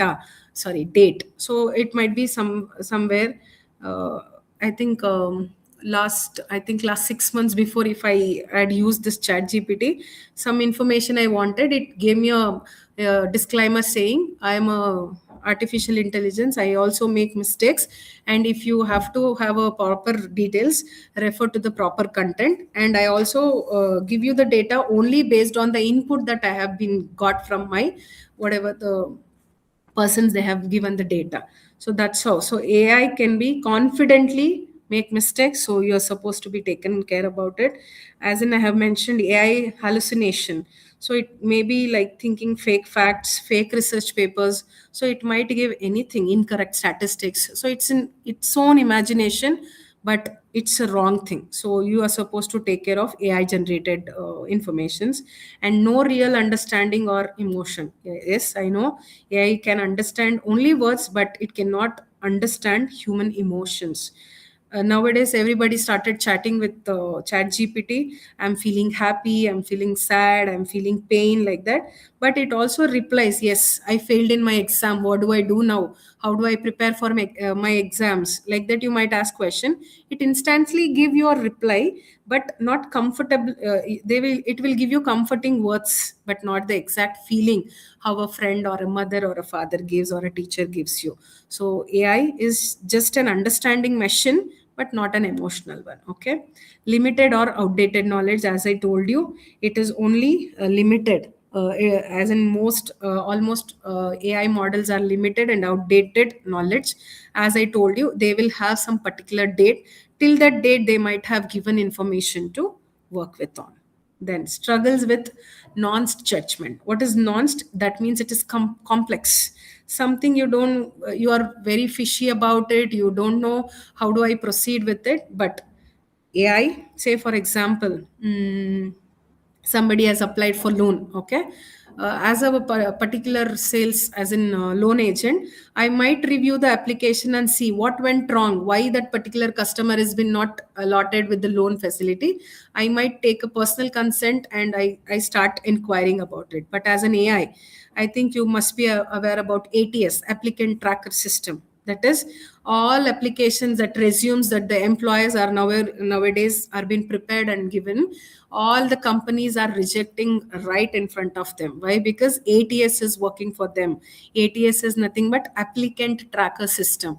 It's an AI where whatever the post that you have applied for in for a particular job in Infosys or Wipro, there if you apply, they take the resume of you, but thousands and lakhs together of applications might have rushed to them for a single post. So what do? They just insert all the applications that you have that they have received out of it, and that ATS system is one. It will what is it? It will diagnose everything and go through whatever the requirement of that particular company people, and it will right away reject your resume.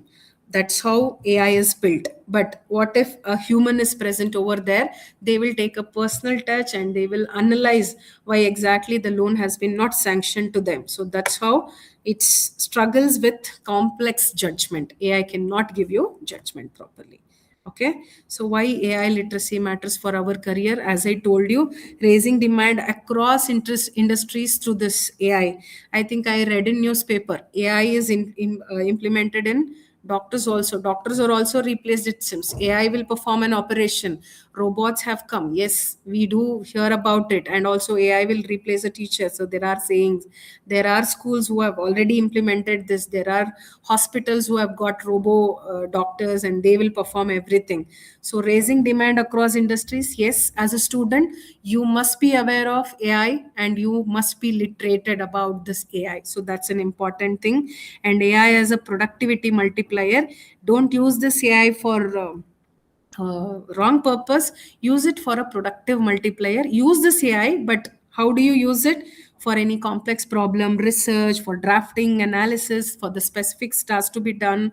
So that's how we have to wisely use the AI. And then new career paths emerging. Yes, prompt engineering is a new career where after your graduations you can go for this. I think parallelly you can also do this.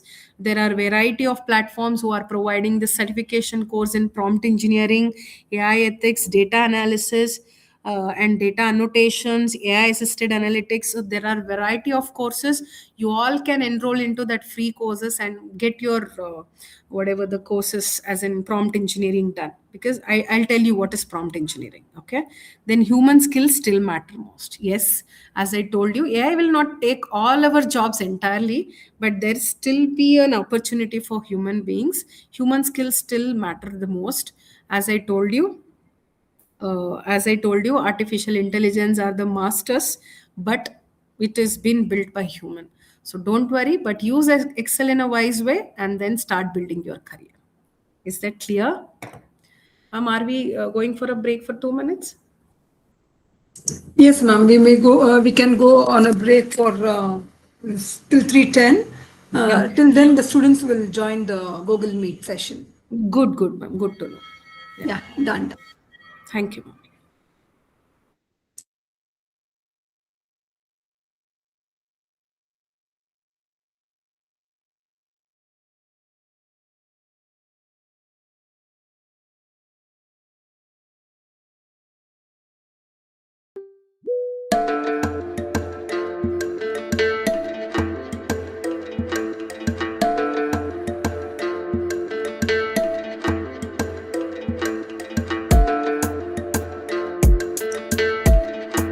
Kindly mute yourselves. Do not speak when the resource person is speaking. Keep your videos off. When you're asking doubts, if you wish, you may switch on your videos. But make sure you do not speak until I tell who will be speaking. So now ಹೇಳೋವರೆಗೂ ದಯವಿಟ್ಟು ಯಾರು ನಿಮ್ಮ ಮೈಕ್ರೋಫೋನ್ನ on ಮಾಡ್ಕೋಬೇಡಿ. Thank you. You all have been a wonderful students. I'm very happy with the way you're responding to the live YouTube video. ಅದರಲ್ಲಿ ನೋಡ್ತಾ ಇದ್ದೀರಾ last 15 minutes, I will tell you how to submit your assignments. All right. So stay tuned till the last session.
Good to start, ma'am?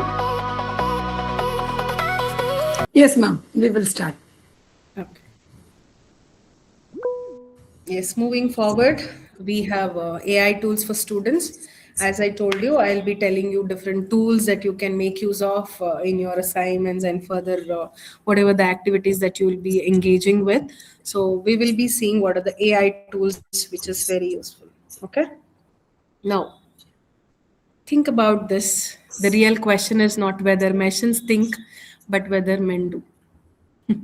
Please think about it. We will discuss again. See, these are the popular AI which has been mentioned in your value-added courses. But rather than this, there are variety of courses that we have. Sorry, not variety of courses, that variety of tools that we have in order to perform our daily task. Okay, I'll keep on explaining one-on-one. So you just take a note and start using it in our daily lives. Okay. So the very first one we have, I think most of you already know how to use it and how to perform everything.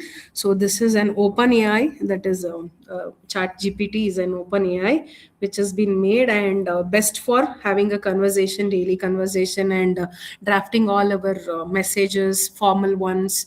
So say, for example, you need to write a leave letter. Okay, so you can take a help of how formally you can write a letter, draft a letter, all those things you can use this chat GPT in order to draft all your messages, and also coding help will be done by this chat GPT. So for students, yes, it's brainstorming, essay outlines, explaining through concepts, all those bit. I think I have one second.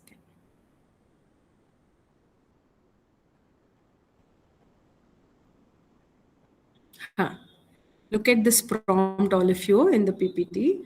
I have given explain inflation. See, as a student, I don't have a patience. I'll just give a vague prompt saying explain inflation. Who am I? What standard am I in? Or which particular audience am I? What information I need about it? So I have no input on that. Then if you give this vague prompt, it will end up with only particular information which will not be understood by you. So that's why you have to give a prompt in a proper way to this chat GPT or whatever the AI that you use. Look at the effective prompt that we have. See, as a first year BCom student, explain inflation in minimum 100 words or a paragraph like that, with one real Indian example for exam revision. Because in exam, you have to support your answers with examples only, right? So that's how it will be helpful for you to understand this particular prompt. As in, you have to give your prompt in such a way where it exactly gives according to your need. So that's a way of prompting it. Okay. Okay, so then coming to ChatGPT, that is OpenAI that I told you, which is developed by OpenAI. So this is best for conversations and all those things. Then coming to Gemini, as in developed by Google Gemini, most popularly known as. So this is this particular application is used for search integrated answers, workspace, people who work for it, and people who are working for IT departments and different kinds of domains. They use this for summarizing their documents, research, all those bits. So this is what exactly Gemini do. And then Microsoft Copilot, so it's an AI assisted integrated into Microsoft Office explanation as an application. As I told you, install your Microsoft Microsoft Office, I had told you to install in order to track your daily expenses. So after you do all this daily expenses tracking, upload that particular Excel sheet into this Copilot. It will give you a summary of how exactly you have entered, how much is your expenses. So all those will be given it to you. So that's a work of Copilot, which is developed by Microsoft. Okay, so this will be used for drafting in Word, MS Excel, PowerPoint, and also coding. For BCS students, it will also help in coding, and not merely, it is not less, like ChatGPT will also give you coding informations. So Copilot is one of the best software as an AI, which is used for developing the work, Word, Excel, PowerPoint, all those things. You can also make a use of it. After this session ends, just have a try. Type Copilot, then the particular dialog box appears. You just click on this, and however it explains you the further process, you just go through it and do the experiment on it. Okay, then other handy AI tools student must know. See, as a student, not only using ChatGPT will help you, but you also have to use all these things. But nowadays ChatGPT only will be doing all these things, but Grammarly, and then Quillbot, Canva AI, Notion AI. So these are all also is helpful AI tools for students like you, as in first year you are in. So Grammarly, any grammar mistakes, like it will help you to correct it. So that is Grammarly AI assistant writing in grammar, spelling, punctuations, and sentence structures if it is wrong, or anything that you have written on your own, but you have to put it in a proper manner. So then you can use of this Grammarly and just check whether the grammar is correct, the paragraph written, whatever it is, it's in the proper whatever the paragraph you have arranged it for, is it in the proper way or not. It will help you to track it. And then we have Quillbot. So Quillbot is an AI used for paraphrasing, summarizing, and rewriting sentences. As I told you just now, you write your essay on a textbook. The textbook is so and so. So like one paragraph, and simply you will write it off. But you want to make it more formal and proper, and rewrite the sentences using a better words like that. You can also use this Quillbot, where it will be helping you to paraphrase and also summarize the particular information that you have provided. Okay. Then you can use Canva AI. I think most of you would have been using this Canva AI from so long.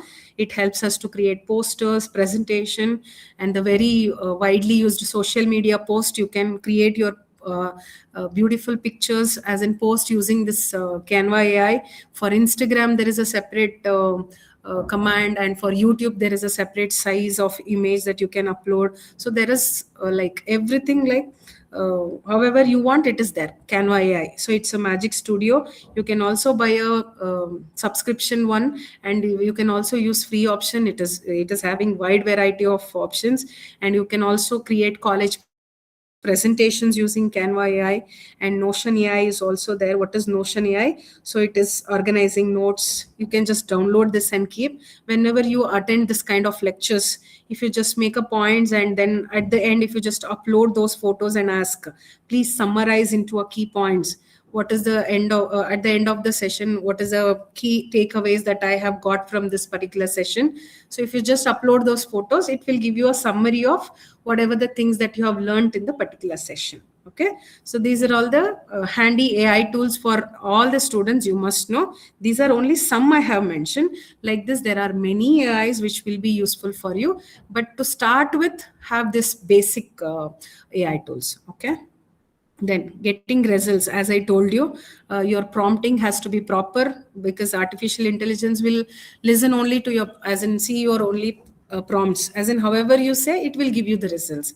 So you're supposed to be specific, you're supposed to give context properly, what context are you talking, and ask for the structure, in what structure you want, whether you want the particular information in PDF, Word, or however, and whatever the whatever the information that you want, you have to ask it in that way only.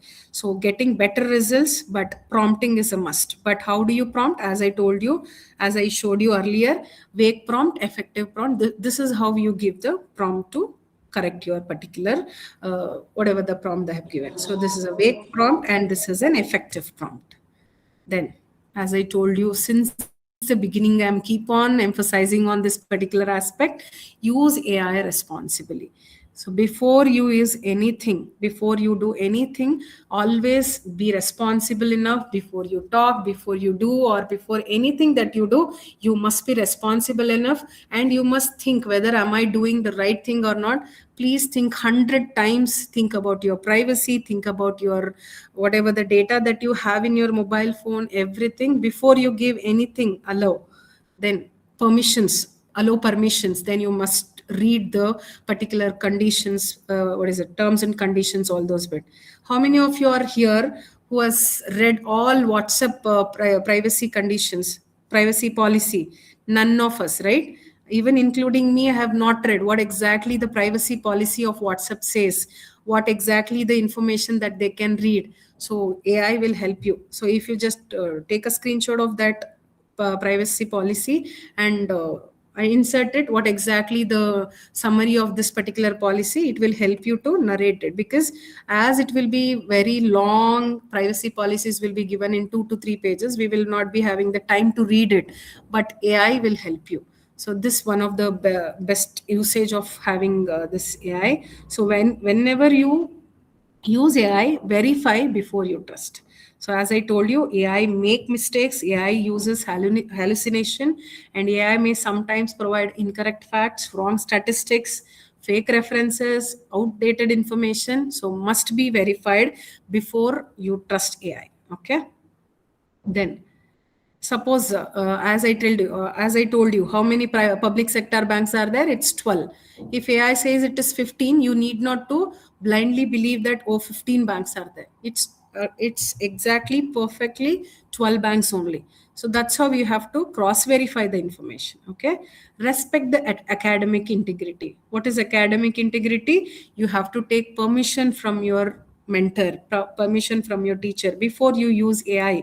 Being honest in your studies will fetch you, and it will take you to the higher growth. So that's why before using AI in your homeworks or in your whatever the projects that you will be having henceforth, as in starting from now on, so submitting your own work, giving credit to others' ideas, so yes, use it, but how much ever it is possible, try to limit it. Okay. Understand concepts. Take some ideas from AI, but not fully depending upon AI will not fetch you anything. Write on your own first, then upload it. Correct my grammar. That's how you learn and make use of AI. That's how you have to use AI as a tutor, but not a substitute for your own learning. Okay. Before AI, how we used to do our homework, we used to write it on our own. But now everything, put it into ChatGPT, upload, and then write, copy it, and submit it. No, you cannot do that. Write on your own. If any grammar mistakes are there or sentence-wise structure is not there, then take a help of AI, and then you can start having the start using the AI responsibly. Then protect your privacy. Do not enter sensitive and confidential information into your public AI tools. There might be chance of using your private informations unauthorizedly. Okay, like bank account numbers, ATM pins, passwords, Aadhaar card number, PAN card number, one-time passwords, personal medical records. Yeah, we do upload, but it says we will not be using whatever we use, or whatever the data that you upload here, it will be only used in this particular chart, it says. But it is not. You're supposed to take care of the things that however you upload in your ChatGPT or any other AI, you're supposed to take care. Okay. Say for example, you might ask, my ATM pin is like 52678. Is it right password? Is it secured? Can I keep this password? If you keep on asking to ChatGPT, then you end up with keeping the same password. Then it might lead to any information that is given by you can be misused by some other person. So better, how do you put a prompt and how do you take information from AI is you should be responsible enough. Then watch for bias. What is it? Bias means unfair presence. See, all AI learns from human created data only. If the data contains bias, AI may also produce the biased answer.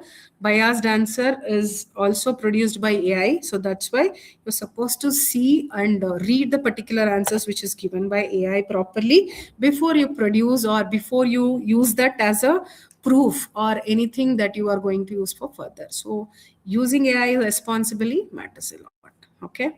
See, these are the examples of more AIs that you can use, which is widely used. Claude AI, Meta. I think in WhatsApp also you have, and Perplexity. Then Wolfram, and then Otter AI, DeepL, Quizlet, Gamma AI. So these are all there are particular applications which will be helping you to prepare PPTs. Okay, so Claude AI, Gamma AI. Gamma AI is very much used in creating the beautiful PPTs. Okay, so you can all use these particular AI for having your academic whatever the task that you have. So based on different particular AIs, as in it is built for different applications. Okay, see, Perplexity AI, it is not used widely. Why? Because to convert a photo as into easily usageable is ChatGPT, correct? So Perplexity AI, have you ever used Perplexity? I don't think so. Perplexity, might be we might have heard it, but who uses this Perplexity AI? Research assistant. So researchers, people who are pursuing PhD, people who wants to know more, like people who wants to have for research assignments, literature review, and if you want to know current affairs, whatever the different kinds of research kind of an item, if you want to know as in the information, you use Perplexity AI. Okay, then Wolfram Alpha, that is mathematics and computation. So that is mathematics, statistics, algebra expressions, graphs, financial calculations. If you want to be thorough with, then you will use this Wolfram. And then Otter AI, lecture transcription, as in online classes. Now this might be used by this, and you might have used this Otter AI. If you just on this and leave, this records the lectures and converts the speech into text automatically. So that's the beauty of this Otter AI. From now on, please inculcate this in your further whatever you do. Otter AI, during 1 hour lecture or whenever the class is going, if you just on it and keep, after the particular session completes, this Otter AI prepares the notes automatically. So students can use this notes for further reference. Okay, then DeepL, translation, as in this is a translation tool that is convert from Hindi to English, English in the Kannada, English to French. So it's an international communication. If you want to use, you can use DeepL. Reading foreign articles, if you want to read something which is written in other languages, you can make use of this DeepL. Then you can start having the advantage out of it. Okay, then Quizlet AI. So this is for revision, flashcard, practice quiz, revision questions. Like it will help you to have a quiz. You upload a topic and say, I need to prepare for this particular topic. I need some questions where my question paper pattern will be MCQs. So it will help you to form some MCQs out of it, and it will help you to prepare. And ChatGPT also does it. It not lesser than this Quizlet, but more usage is ChatGPT. This also you can inculcate in your this thing.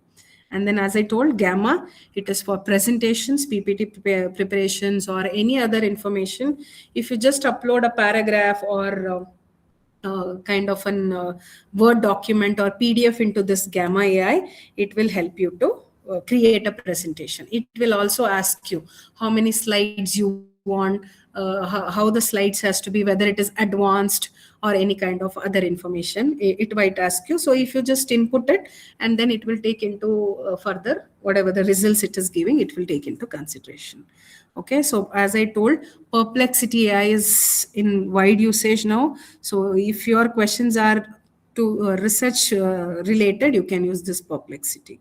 Okay, so this is the fourth topic that we had for students. Okay, just a moment, I'll change my slides and get back, because we have the quiz questions there that we will be taking up at the end, right? So that's why I'll just move on that slides and get back.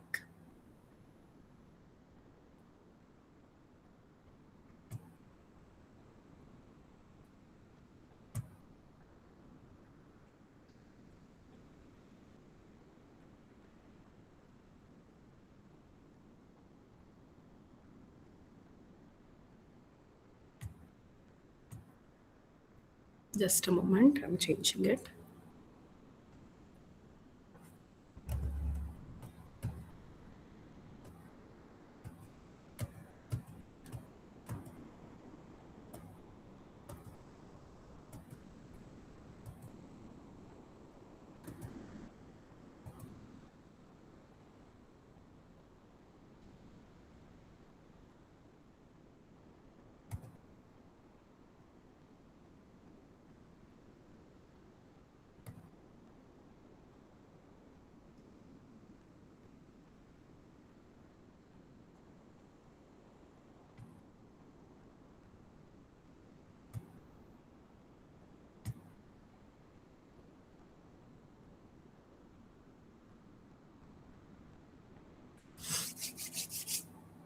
Is the PPT visible, ma'am? Not yet, ma'am. Not yet, okay. Yeah, I think now, ma'am. Not yet. Okay.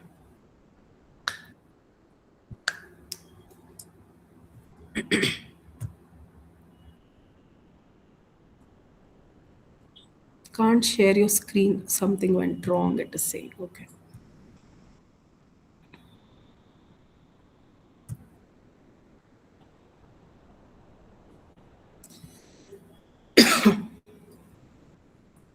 Ma'am, is it visible now? No?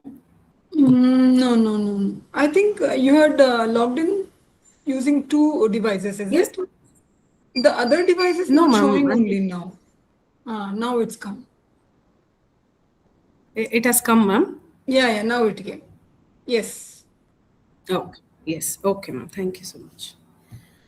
Yes, you were listening to me patiently since 1 o'clock, and we are at the end of the topic that is under Module 4, Cyber Security, Online Safety, and Fraud Prevention.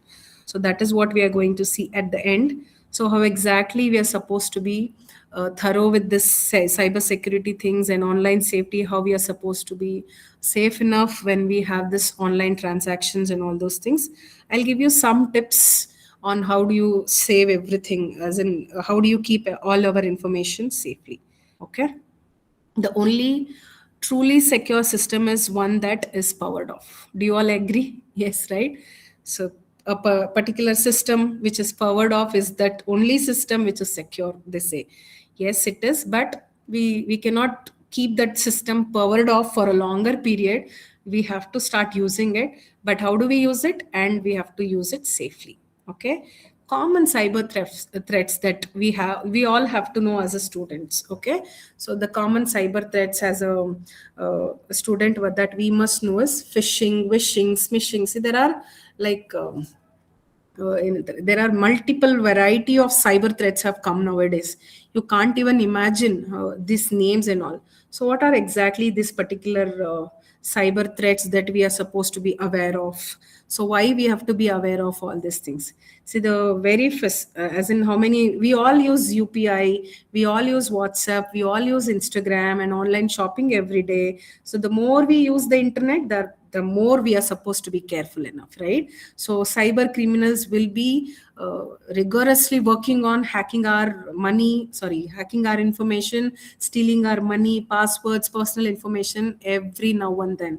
So you must know what kind of threats are rising and how we are supposed to take care of it. So the first type of cyber threats that we have is phishing.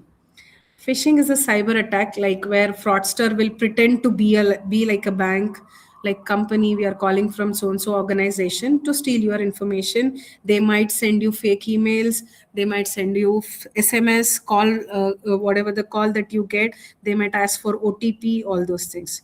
So say for example, you get a message, your bank account will be blocked, click this link immediately to secure.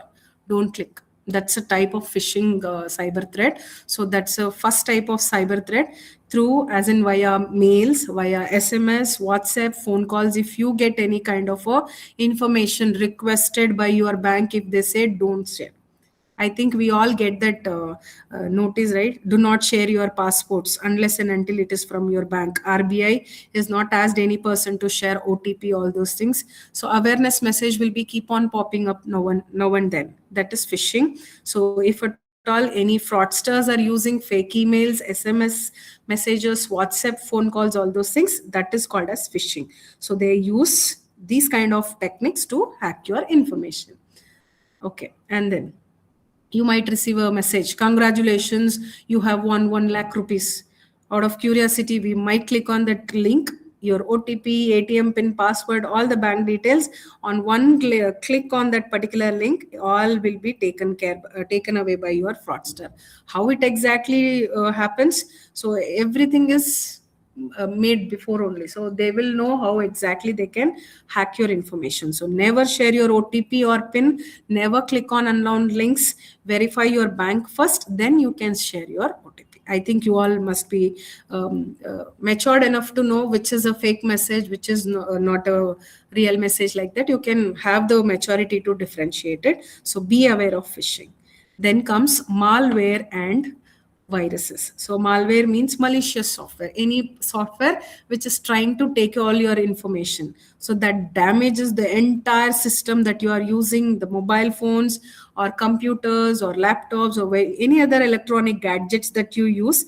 With that one spyware, with that one virus, they will take out all your information. So it might lead to steal your password, slow your computer, delete all your important files, lock all your bank accounts, data, everything can be done using this malware and viruses. So better be aware and don't download whatever the links that will be coming to your WhatsApp with unknown numbers, and applications through PDF forms.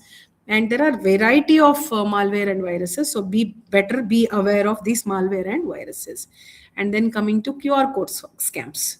So scammers send fake QR codes to ask you to scan them. Just if you scan it, then entire information will go to their account. So you scan a QR code to pay money, not to receive money. Okay.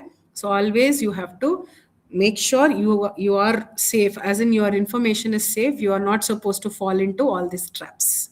Then SIM swaps fraud. What is the SIM swap? So they get your mobile number transferred to a new SIM card without your knowledge. I think there is a mechanism to check how many SIMs are used in your name. So please check it.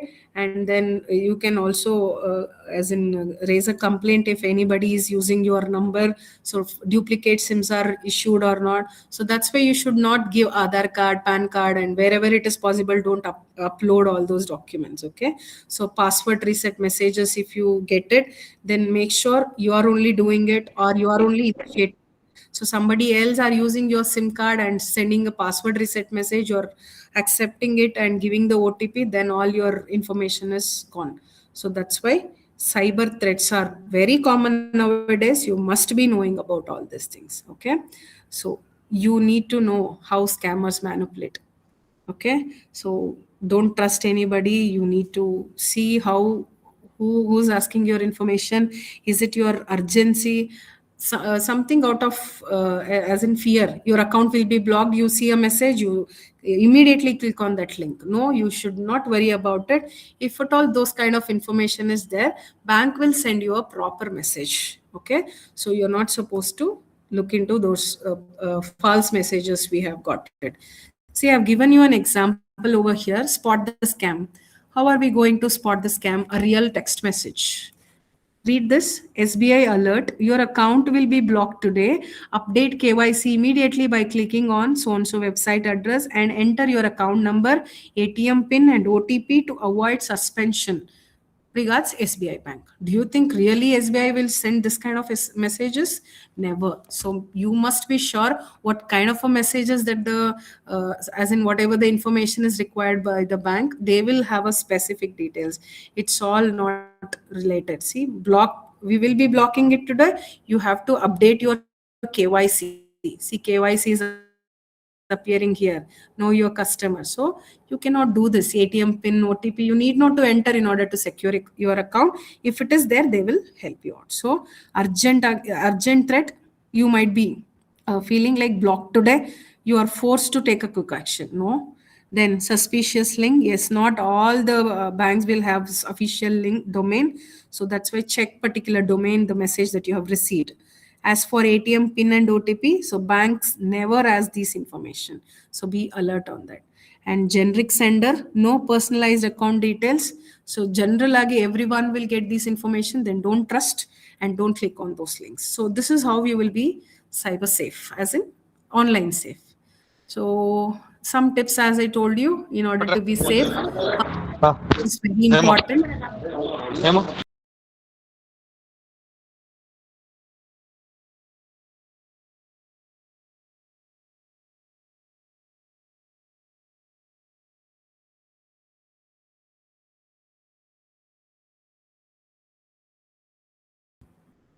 Yes, you have to maintain the password hygiene. Building strong password help us to avoid these common mistakes. How a strong password has to be maintained? I think all the websites will only give you the instructions. I need not to emphasize on how to have this password strong, but to be safer, at least 12 characteristics, minimum 6 to 8. Some websites will mention, so you should see how strong password has to be mentioned. And then you have a unique password for every important account, not same password for everything. No, please avoid it. And based on your priority and the usage, try to keep a different passwords. Okay, so that helps you to have a proper hygiene of whatever the safety that we have to have it in using online thing. So at least 12 characters, uppercase, lowercase, numbers, special symbols, like that. Okay. Then what is uppercase, lowercase? As in capital letters, small letters, and some numbers and some special symbols you have to keep. If you want to be safe, please follow all this. If not, you will be under risk. Okay. Then use passphrase. What is passphrase? Long, easy to remember, difficult to crack. It's a combination of random words. You need not to keep kind of what is it? We can keep like blue tiger, blue coffee, red coffee. It's a rare combination. You cannot, somebody cannot guess this password. So that's how that is called as passphrase. Okay. And then you can use a password manager. You can use your Google account to manage your passwords, Google Password Manager, and there are other applications also. So common password mistakes that we do, it is using birthdays, names of your loved ones, and then reusing the same password again and again for all the portals, and writing passwords in your phone notes. Never ever make this mistakes. Okay. And then never changing passwords. So frequently you have to keep on changing your password. So something is fishy, you feel that somebody is hacking your account or something is wrong, then start immediately, as in change immediately your password. Okay. Then two-factor authentication. I think you all do this, right? So after entering the password, a particular application or website says you have to authorize by clicking on your phone the number that has been displayed on the top of your mobile screen, like that. So you have to have a 2FA, as in two-factor authentication has to be there. Then these are the online safety best practices. We have already done this. Use strong password, avoid public Wi-Fi banking, and turn on two-factor authentication. Keep your whatever the OS operating systems that you use, everything updated, and review app permission. See, please students, do this. Before you install any application, review the permissions that you have been given. Okay, who is using your microphone, who is using your audio, what is it, video, as in camera, all those things you have to verify and then only click on allow. Okay, log out of shared or public computers after use. You people might go to cyber centers and log into your account. Unfortunately, you forgot and come back. Somebody might use your account, they want to hack your account like that. They might use it unknowingly. So that's why you have to log out wherever you are in the public. You're supposed to log out that particular account. Okay. Device and data security, your phones. So this all comes under online securities, as in screen locks everywhere in front of everyone. You cannot keep on unlocking your screens using pins, fingerprint, and all those things. And backup important data always, and install apps from official stores only, as in Play Store. Wherever the official place is there only you're supposed to install all your this thing. And enable remote wipe. Okay, so whenever your device is lost, you're supposed to on this option in your phone, find my device, as in the location access will be given to this, and the information which has been asked by them, please enable that. So that will help you to have your device as you have your device on time, as in wherever you are lost, you will get to know the location. Okay, so these are the red flags that it will help you to recognize it's a financial fraud. Okay, your account will be blocked. Don't believe them. It's a fraud, red flag. And then request for OTP or PIN. Yes, again, it's a same one. And too good to be true offers, fake lottery wins, job offers. You have won lottery, 1 crore worth. We never know how this financial fraud will come to us. So you have to be safe. And unknown payment request, never ever accept it. Okay. Then what to do if you're targeted? You know that you have been targeted, or your account has been blocked or something. First, report immediately. Okay. So I have mentioned the number here, National Cyber Crime Helpline 1930. This is the number you're supposed to inform. Call them and inform that your account has been hacked. If you feel so, don't give a false call and say that, and they might take you charge. Okay, so that's why call to the particular number and report immediately, and then block your card or account. Then inform your bank in writing. You have to submit a letter, so and so account has been hacked, and or whatever the full details about the bank you have to give them. And then change your credentials immediately. Block all your credit cards, debit cards, whatever you are using so far, and block it. Then after you retrieve it, as in you know that your account is safe, then you are good to change everything. Okay, so save social media and your digital footprint. Digital media is nowadays everybody's, like everybody is having Instagram, Facebook, WhatsApp. So whatever you use, please review the privacy setting regularly. Okay, what is the information it has been used, what exactly they are taking information. Limit the personal information that has been shared, and be aware of whatever the unknown connections that you are getting. So think before you post anything. Future employers, you are the whatever the people who will be presenting the future, and you will be representing some institutions in future. And whatever the post that you have, whatever the emails, whatever the content that you post, you must be aware of it. So that's how you be safe in social media also. Okay, so this is what I wanted to say about cyber security and online safety. So this gives you the overall view of how exactly we are supposed to take care of all the topics that has been mentioned under module 4.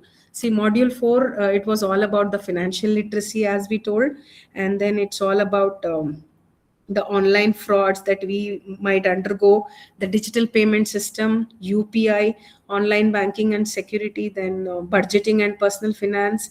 And we got to know about AI that we use in everyday life, and also what is the digital ethics that we are supposed to follow and how we are supposed to be aware of. So that's it for today. And this is all about the module 4 that I wanted to share it to you. And now with ma'am's permission, I think we can go ahead with the quiz part, ma'am. Yes, ma'am, certainly. Thank you. If you can switch on your video, we'll have a photo session too. I can switch on my video. Okay, 1 second, ma'am. Yeah, 1 second. Okay, I think students be ready. You can unmute and say, or you can post your answers in the chat box. Okay. just a moment.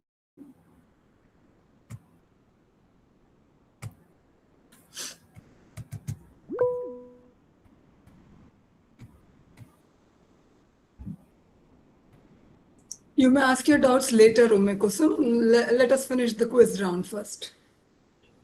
Yes, ma'am. Yes, ma'am. This says it is unresponsive. One second.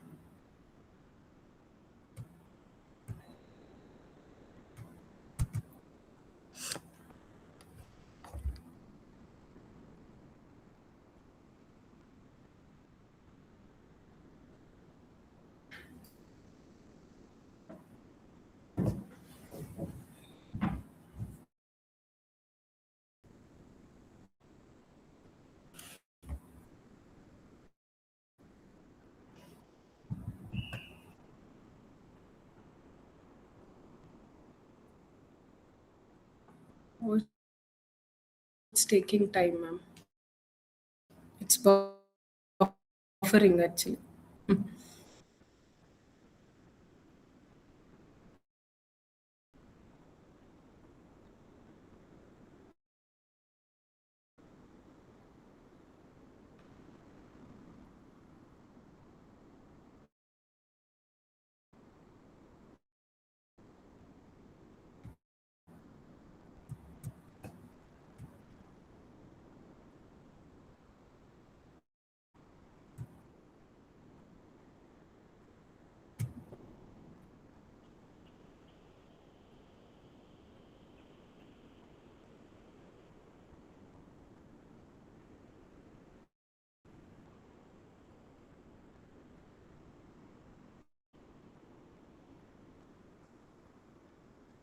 It's not visible, right, ma'am? I think the presentation device is gone. Is it It's not visible, there. ma'am? The device which you're presenting is not seen in the people.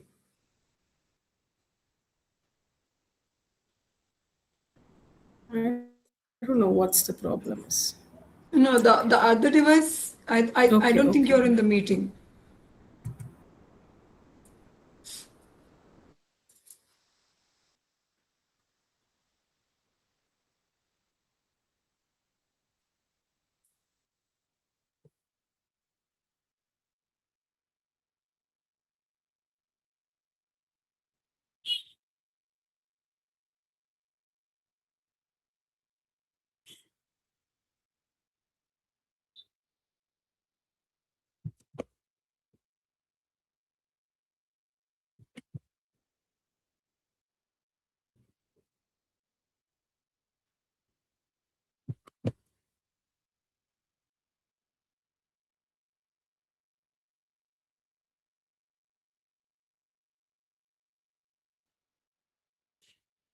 Students, let's wait for madam to join again.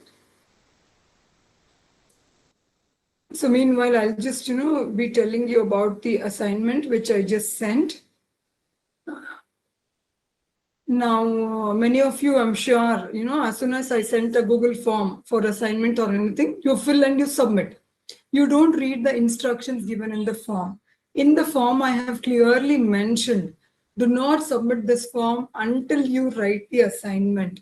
So what you will do, what you need to do, read the form, read the instructions given in the form carefully. Kindly let me know if madam logs in. I shouldn't be, barging into her session. So if you can see my screen, I'll just share you my screen.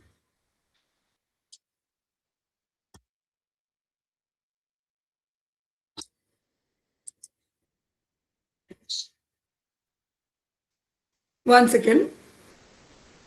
Yes, ma'am. Yes, ma'am.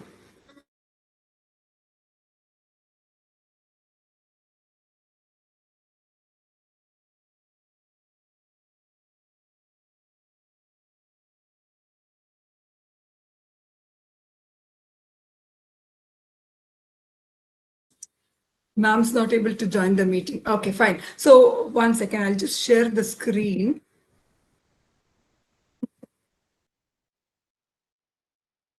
She's joining, Chiru.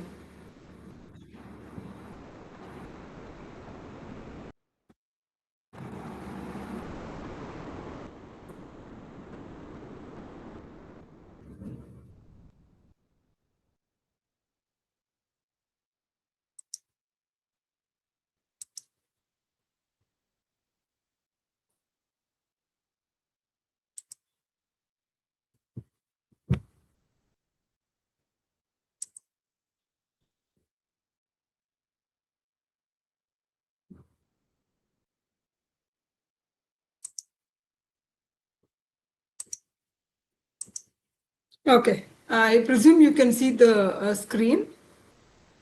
Now, this is the form I had sent to you all. Now, these are the questions. Now, here, what have I told? You read the instructions completely. Now, here, after you don't enter all these things. There is just one, question named as assignment. Now, when you click this assignment, you will get a file. You'll be able to open one file. That file contains all the details relating to assignment. Now, say, for example, I'll just open the file for you. Now, this is the file. Now, in this format, we need handwritten assignments. So now I'll tell you why handwritten assignments are important. Now, see, these are the questions relating to all the topics which ma'am just explained. Now, this is not the assignment pertaining to today's topic. This is the assignment pertaining to yesterday's topic. So it's all about communication, presentation skills, group discussion, and all. So all these things, you will write it in your hand. It's handwritten assignment. Now, once you write, I want you to convert the whatever you've written in a paper or in a book, convert it into PDF. Now save it in your phone. The same file, I want you to attach it. So illi lastly idella entry madid mele, you will get submit form. So once you attach the assignment, you will add file here. So it has to be in PDF form only. And then you attach it, then press your programs, all these things, and then press submit. So ಕೆಲವರು ಏನು ಮಾಡ್ಬಿಟ್ಟಿದ್ದಾರೆ, already 100 ಜನ submit ಮಾಡ್ಬಿಟ್ಟಿದ್ದಾರೆ. I will not tell who all have submitted. ಯಾವ್ದು ಸಿಕ್ಕಿರೋ PDF ಫೈಲ್ನೆಲ್ಲ attach ಮಾಡಿ ಕಳಿಸ್ಬಿಟ್ಟಿದ್ದಾರೆ. ಏನೇನ್ file ಇದೆಯೋ ಅದನ್ನೆಲ್ಲ attach ಮಾಡಿ ಕಳಿಸಿದ್ದಾರೆ. Now say for example,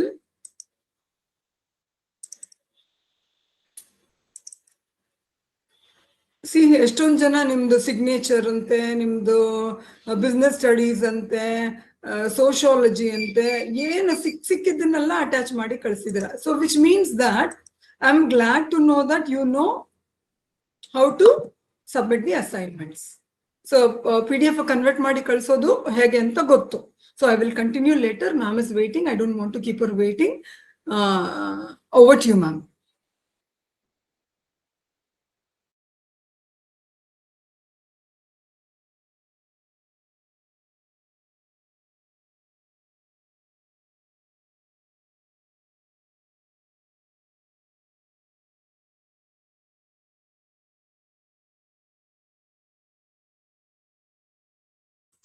I think ma'am's left the meeting again. So ನೀವೇನ್ ಮಾಡ್ಬೇಕು, ಅಸೈನ್ಮೆಂಟ್ ಎಲ್ಲ ಬರೆದು PDF ಅಲ್ಲಿ ಕನ್ವರ್ಟ್ ಮಾಡ್ಬಿಟ್ಟು ಆ ಫೈಲನ್ನ ಆ PDF ನ ಫೋನಲ್ಲಿ ಸೇವ್ ಮಾಡ್ಕೊಂಡು ಅದನ್ನ ಈ ಗೂಗಲ್ ಫಾರ್ಮ್ಗೆ ಅಟ್ಯಾಚ್ ಮಾಡಿ ಆಮೇಲೆ ಫಾರ್ಮ್ ನ ಸಬ್ಮಿಟ್ ಮಾಡ್ಬೇಕು. ಸೊ 100 ಜನ ಆಲ್ರೆಡಿ ಸೆಂಡ್ ಮಾಡ್ಬಿಟ್ಟಿದ್ದೀರಾ. ಈಗ ನೀವು ಕಳಿಸಿದಾಗ again you will not be able to send the assignment. So ಅದಕ್ಕೆ ನಾನೇನ್ ಮಾಡ್ತೀನಿ, ಇವಾಗ ಅದು ಯಾರು ಕಳಿಸಿದ್ರು ಅದೆಲ್ಲ ಡಿಲೀಟ್ ಮಾಡ್ತೀನಿ ನಾನು. I will open the form for submission only on 5th. So 5th ಗೆ ಓಪನ್ ಮಾಡ್ತೀನಿ. ಅಷ್ಟರೊಳಗೆ 2 days ಟೈಮ್ ಅಲ್ಲಿ ಅದನ್ನ ಬರೆದು ಬಿಡಿ. Now why handwritten forms? Why am I insisting for handwritten forms? Now this is for your learning. It is not for my collection. ನನ್ಗೇನು ನಿಮ್ಮ assignment ನ ಕಲೆಕ್ಟ್ ಮಾಡಿ ಇಟ್ಕೊಳ್ಳೋಕೆ ಏನಿಲ್ಲ, ಜಾಗನೂ ಇಲ್ಲ ಬಿಡಿ. But if you simply copy paste from the internet, you may complete the assignment. Assignment ಒಂದು ಮುಗಿಸ್ತೀರಾ, but ಏನ್ ಕಲಿತೀರಾ ಅದರಿಂದ? You will not gain any knowledge. When you write the assignment in your own words and in your own handwriting, your brain will process the information differently. Hold on second, 1 second. Yes, ma'am.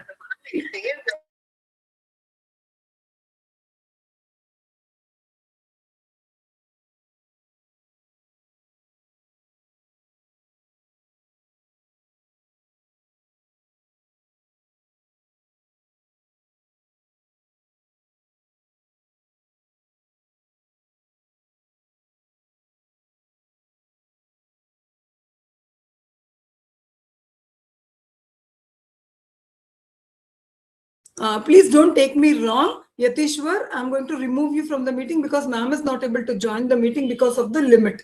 So kindly forgive us. Please don't take me personally. You please join the YouTube live link. If you have any doubts, you can, call me. I will talk to you, Yatishwar. Thank you. Am I audible now, ma'am? Yes, ma'am, you're audible. I've logged in through my mobile only, ma'am. Actually, I'm unable to join through Okay. laptop. Fine. I don't know why. Yeah. Yeah, I think I'll take up the questions, ma'am. I think Yeah, I'm sure, not able to present Yeah, the sure, quiz. sure. I'll definitely share with you, ma'am. You can share it to I will students. share it in the group once you share me the PPTs. Thank you so much. And Yeah, sorry thank for the you. inconvenience. Thank you for sharing. Yes, ma'am. Yes, students, any questions? If you have any questions, please raise your hands. I will add a name. Only that person will talk. Yes, Srivatsav. You Yes, may speak. Srivatsa. Good evening, ma'am. Yeah, good evening. Is relying on AI tools for learning making students better thinkers or just better prompting or just copy pasting? That's what I told you already. You need not to use AI to just copy paste. You write on your own first, then see the grammar thing or the vocabulary part of it. So that's how you use AI, not exactly copy pasting whatever the assignments has been given to you. Okay, ma'am. Thank you, ma'am. Yes. Did any one of you check PhonePe as I told you the credit score, all those things? Did anyone check? Yes, ma'am, I checked. Okay, what was your score if I'm I couldn't able to see the credit score because you have not I'm using no one. transfer. Yeah, no transaction You account. understood the part, right? How do we calculate credit scores, all those Yes, steps? ma'am. Yes, ma'am. Okay.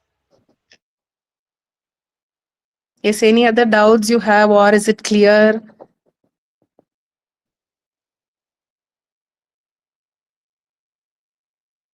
The quiz part, I'll share it with Shobha ma'am.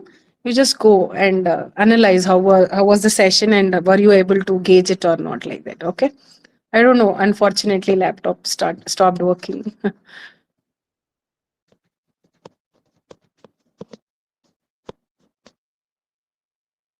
Any other questions? That means you've thoroughly understood, is it, or nothing you understood? Ask some questions. No, you have no questions on any topic. Okay.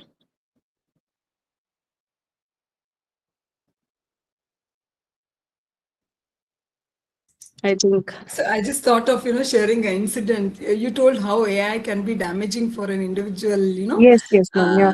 Actually, I had a credit card, Okay. say 5 years ago, and Okay. 11 rupees was pending. Mm-hmm. 11 rupees. 11 And rupees. then I Okay. closed the credit card because I blocked it and then I did not have an account. Mm-hmm. And then I forgot about it. 11 rupees, I completely forgot about it. Now, Okay. because of that 11 rupees, Hmm. my credit report shows negative. And I'm glad. Okay. I'm very Okay. happy. Why? Okay. Because nobody will call me for credit card. That's what. Okay.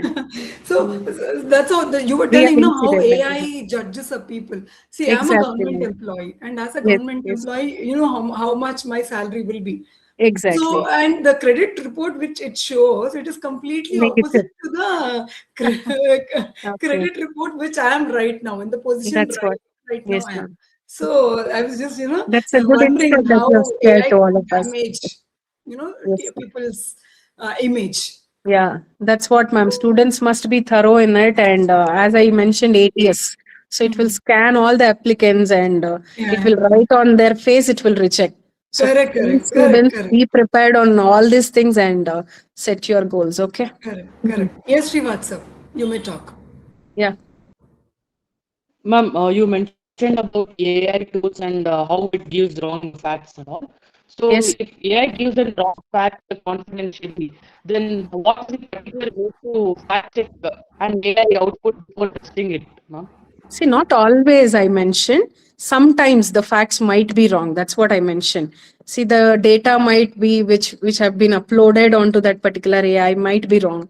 So that uses that particular data only and then gives us the results, right? So that's how it can be wrong, I said. So not always AI will be wrong, and whatever the data which has been inserted into it, or whatever the data that users make uses, based on that only the results will be. So we can rely on whatever the data or the results which has been given by AI, but we have to make sure, we have to be double sure before you produce or take into further process. That's it. Yes, ma'am. How to check that that another cross verification? How to do that, ma'am? That's what I told, right?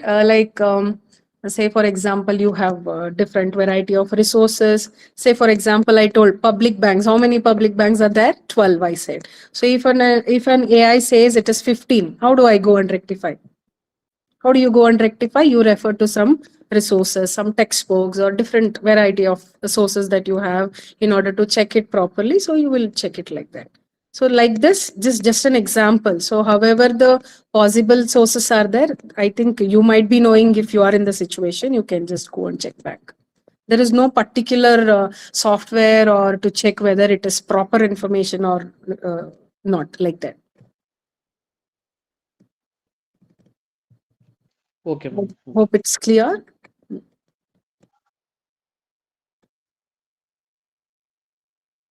Any other doubts, students? Yes. Eventually. Okay. That is Yes, ma'am, I immediate have a doubt, payment ma'am. service. Yes, immediate payment service. As in immediately, you can use that. As in you can transfer immediately that particular amount. There is no limit for it. It's all net banking services that you use. RTGS, IMPS, and also I mentioned about NEFT, right? So these are all the usage that you can use through net banking.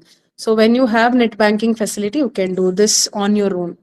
I think your parents must have used it or somebody else.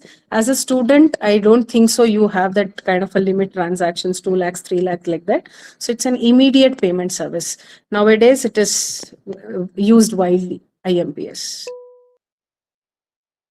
Any other question, Chiranjeevi, on the YouTube? Yes, Nishu?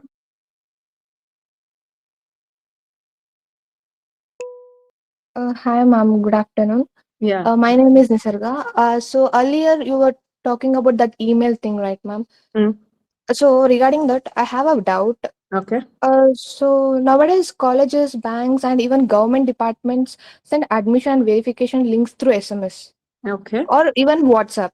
Okay. So if scammers use the same name and Mhm. send fake links, how can we identify which link is genuine before clicking it? See, there will be some or the other identification that you can identify, as in HTTP, like colon slash slash.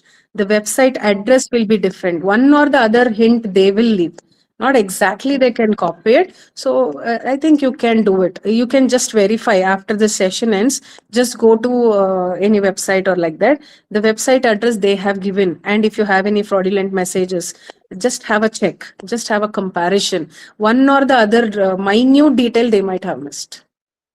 And as I told you, I think SBI will not ask for OTP, ATM pin, and whatever the other details. It will not ask all the details at a time.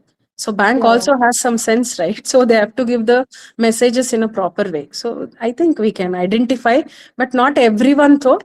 We still have to be educated on that, and we have to think how we have to come out of all this kind of phishings and all those things. And I was mentioning about phishing, wishing, and smishing. See, phishing is through emails and all those bit, and then wishing is through video calls. Okay, so through video calls, they're wishing, wishing, and smishing through SMS. These are the three different names you must be aware of. Okay, so these are wide popular nowadays. Okay, I think we can easily identify, and do not entertain all those links. People who sends a message like you have won crores together like that, and who will give us simply crores together. I think common sense works here. Yeah. Yeah. And there is one more question regarding that UPI PIN and CVV or OTP. So, ma'am, many people, especially senior citizens or those who are not familiar with digital banking things, Exactly. I may not know that they should never share their UPI PIN or OTP or CVV. If they are scammed because they were unaware, what support do banks provide, and can they recover their money? Exactly, they can recover to some extent, I believe. I have not undergone this kind of situations, but I have overheard, as in people who have suffered from these kind of situations. See, there is a complaint mechanism. You can immediately report to them. There are crores together of amount which has been recovered out of this digital scams, you know. So there are mechanism, there are bureaus who will help us to overcome all this kind of criminal activities that fraudster do. Okay, so you can just have a statistics check how many crores have been refunded, as in they have recovered back. What are the process of registering the file? I think I have told you the helpline number 1930. So you can just call them and intimate, and also you can call your bank numbers and intimate. This has been done. So within 24 hours, if you just block all your credentials and credit cards and all those bits, I think we can recover. Yeah. Okay. Thank you, ma'am. You just have a statistics watch, okay? So how much is the amount has been recovered so far in India or in Bangalore? So that's how you use AI. So go for it and just check. Yeah. Not everything we can cover over through this 3 hours. So just have a pilot study on how exactly this frauders will be identified and how amounts will be recovered. So there will be some information to it, okay? Yeah, sure, ma'am. Thank you. Yes, Nisarga.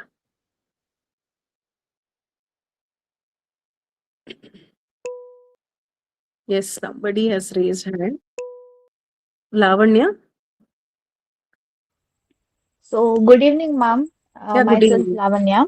Yeah, So, as you told, in the future, AI might take our take our jobs. jobs, Yes. everything.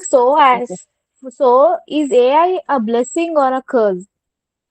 AI is a bane or boon, blessing or a curse. Yes. Yes, ma'am. Yes. However, you take it. I think somebody asked in the initial, as in AI, can we rely on those particular details which will be generated through AI? Yes, you can rely on AI, and as I told you, AI cannot completely take away human jobs. How well are you using? Now, as I told you, there are free course in prompt engineering. You well versed in using AI, it will create a job opportunities also. Not completely AI will be replaced by humans will be replaced by humans. So AI will also generate jobs further. So I think better usage of AI and knowing whatever the updates it is coming up, so that will fetch you good jobs also. Not everybody will be removed. Some or the other job creation will also be there by AI. And I don't think so it is a curse, it's a blessing, as it is generating employment also. Okay, ma'am. Thank you. Yes. Good evening, ma'am. Yes, Kajal. Good evening. Ma'am, this sometimes in the CPUs or the laptops, we get that subscription for viruses. We have found viruses. How we can know that it is fake or genuine apps? As in to protect your PC, right? Yes, ma'am. Yes, ma'am. Okay. So you can purchase online, but again, the verification of website, from which website are you getting the message, or which website are you purchasing it? So all those matters. So before purchasing or any kind of a malware, whatever the packages that you want, virus packages like that. So better look into the website, from which website you are ordering for or you are making the payment. I think so it might work for you. You can Okay, verify ma'am. the websites first, okay? Okay, ma'am. Thank you, ma'am. Yes, Kajal. Yes, Prakash, you may ask. Good evening, ma'am. Yes, good evening, Prakash. As you told, some malicious software. Sorry?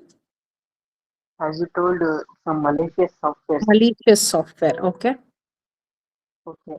How can it, ma'am, damage our some data in my mobile or system?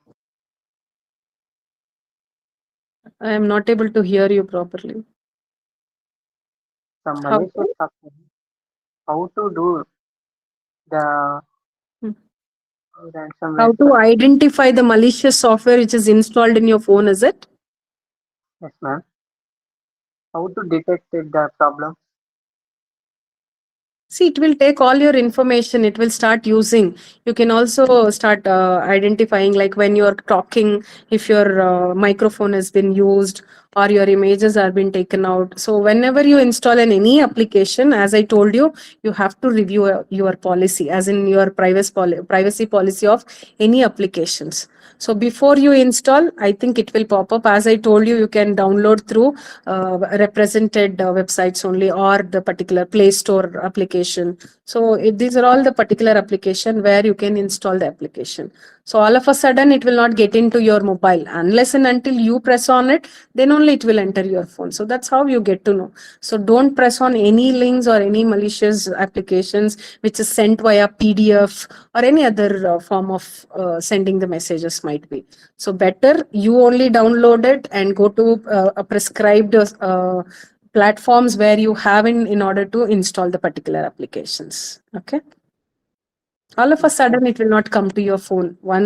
Any person who takes the initiative to download it, or if you press on that link only, it might get into your phone. If that is the case, all of a sudden it can enter into our phones. Every phones might have been hacked by now, right? So you better be safe. That's what I told you. Better be safe and take all the precautions, whatever we have discussed so far. Okay. We'll just take a last question from Ume Kusum and Yes, we'll wind up sure. for the day. Yes, ma'am. Yes, Ume Kusum.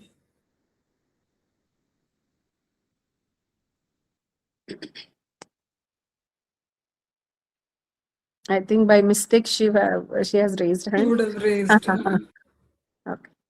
Okay, fine. Yes, ma'am. Done. So on behalf of Government RC College, I really thank Madam Purnima for taking her time, in her busy schedule and giving time for us and present a very, hot topic on digital financial literacy and then artificial intelligence. It was a wonderful session, and I personally thoroughly enjoyed, and I'm sure students also would have learned. And since it's on YouTube Live, anytime students can, watch and then learn. Any students can watch, not just for certificate, they learn. Yes. They can just learn and then enrich themselves. So I really thank Madam for taking her time. And I also thank our principal, Dr. Ejaz Ahmed Khan sir, for giving permission to do this certificate course. And then I thank all my staff from RC College for always for being a constant support to do all such programs. So thank you very much, Purnima ma'am, and have a nice day. Yes, ma'am. Thank you so much, students, for your patience listening. Thank you for the opportunity. Thank you.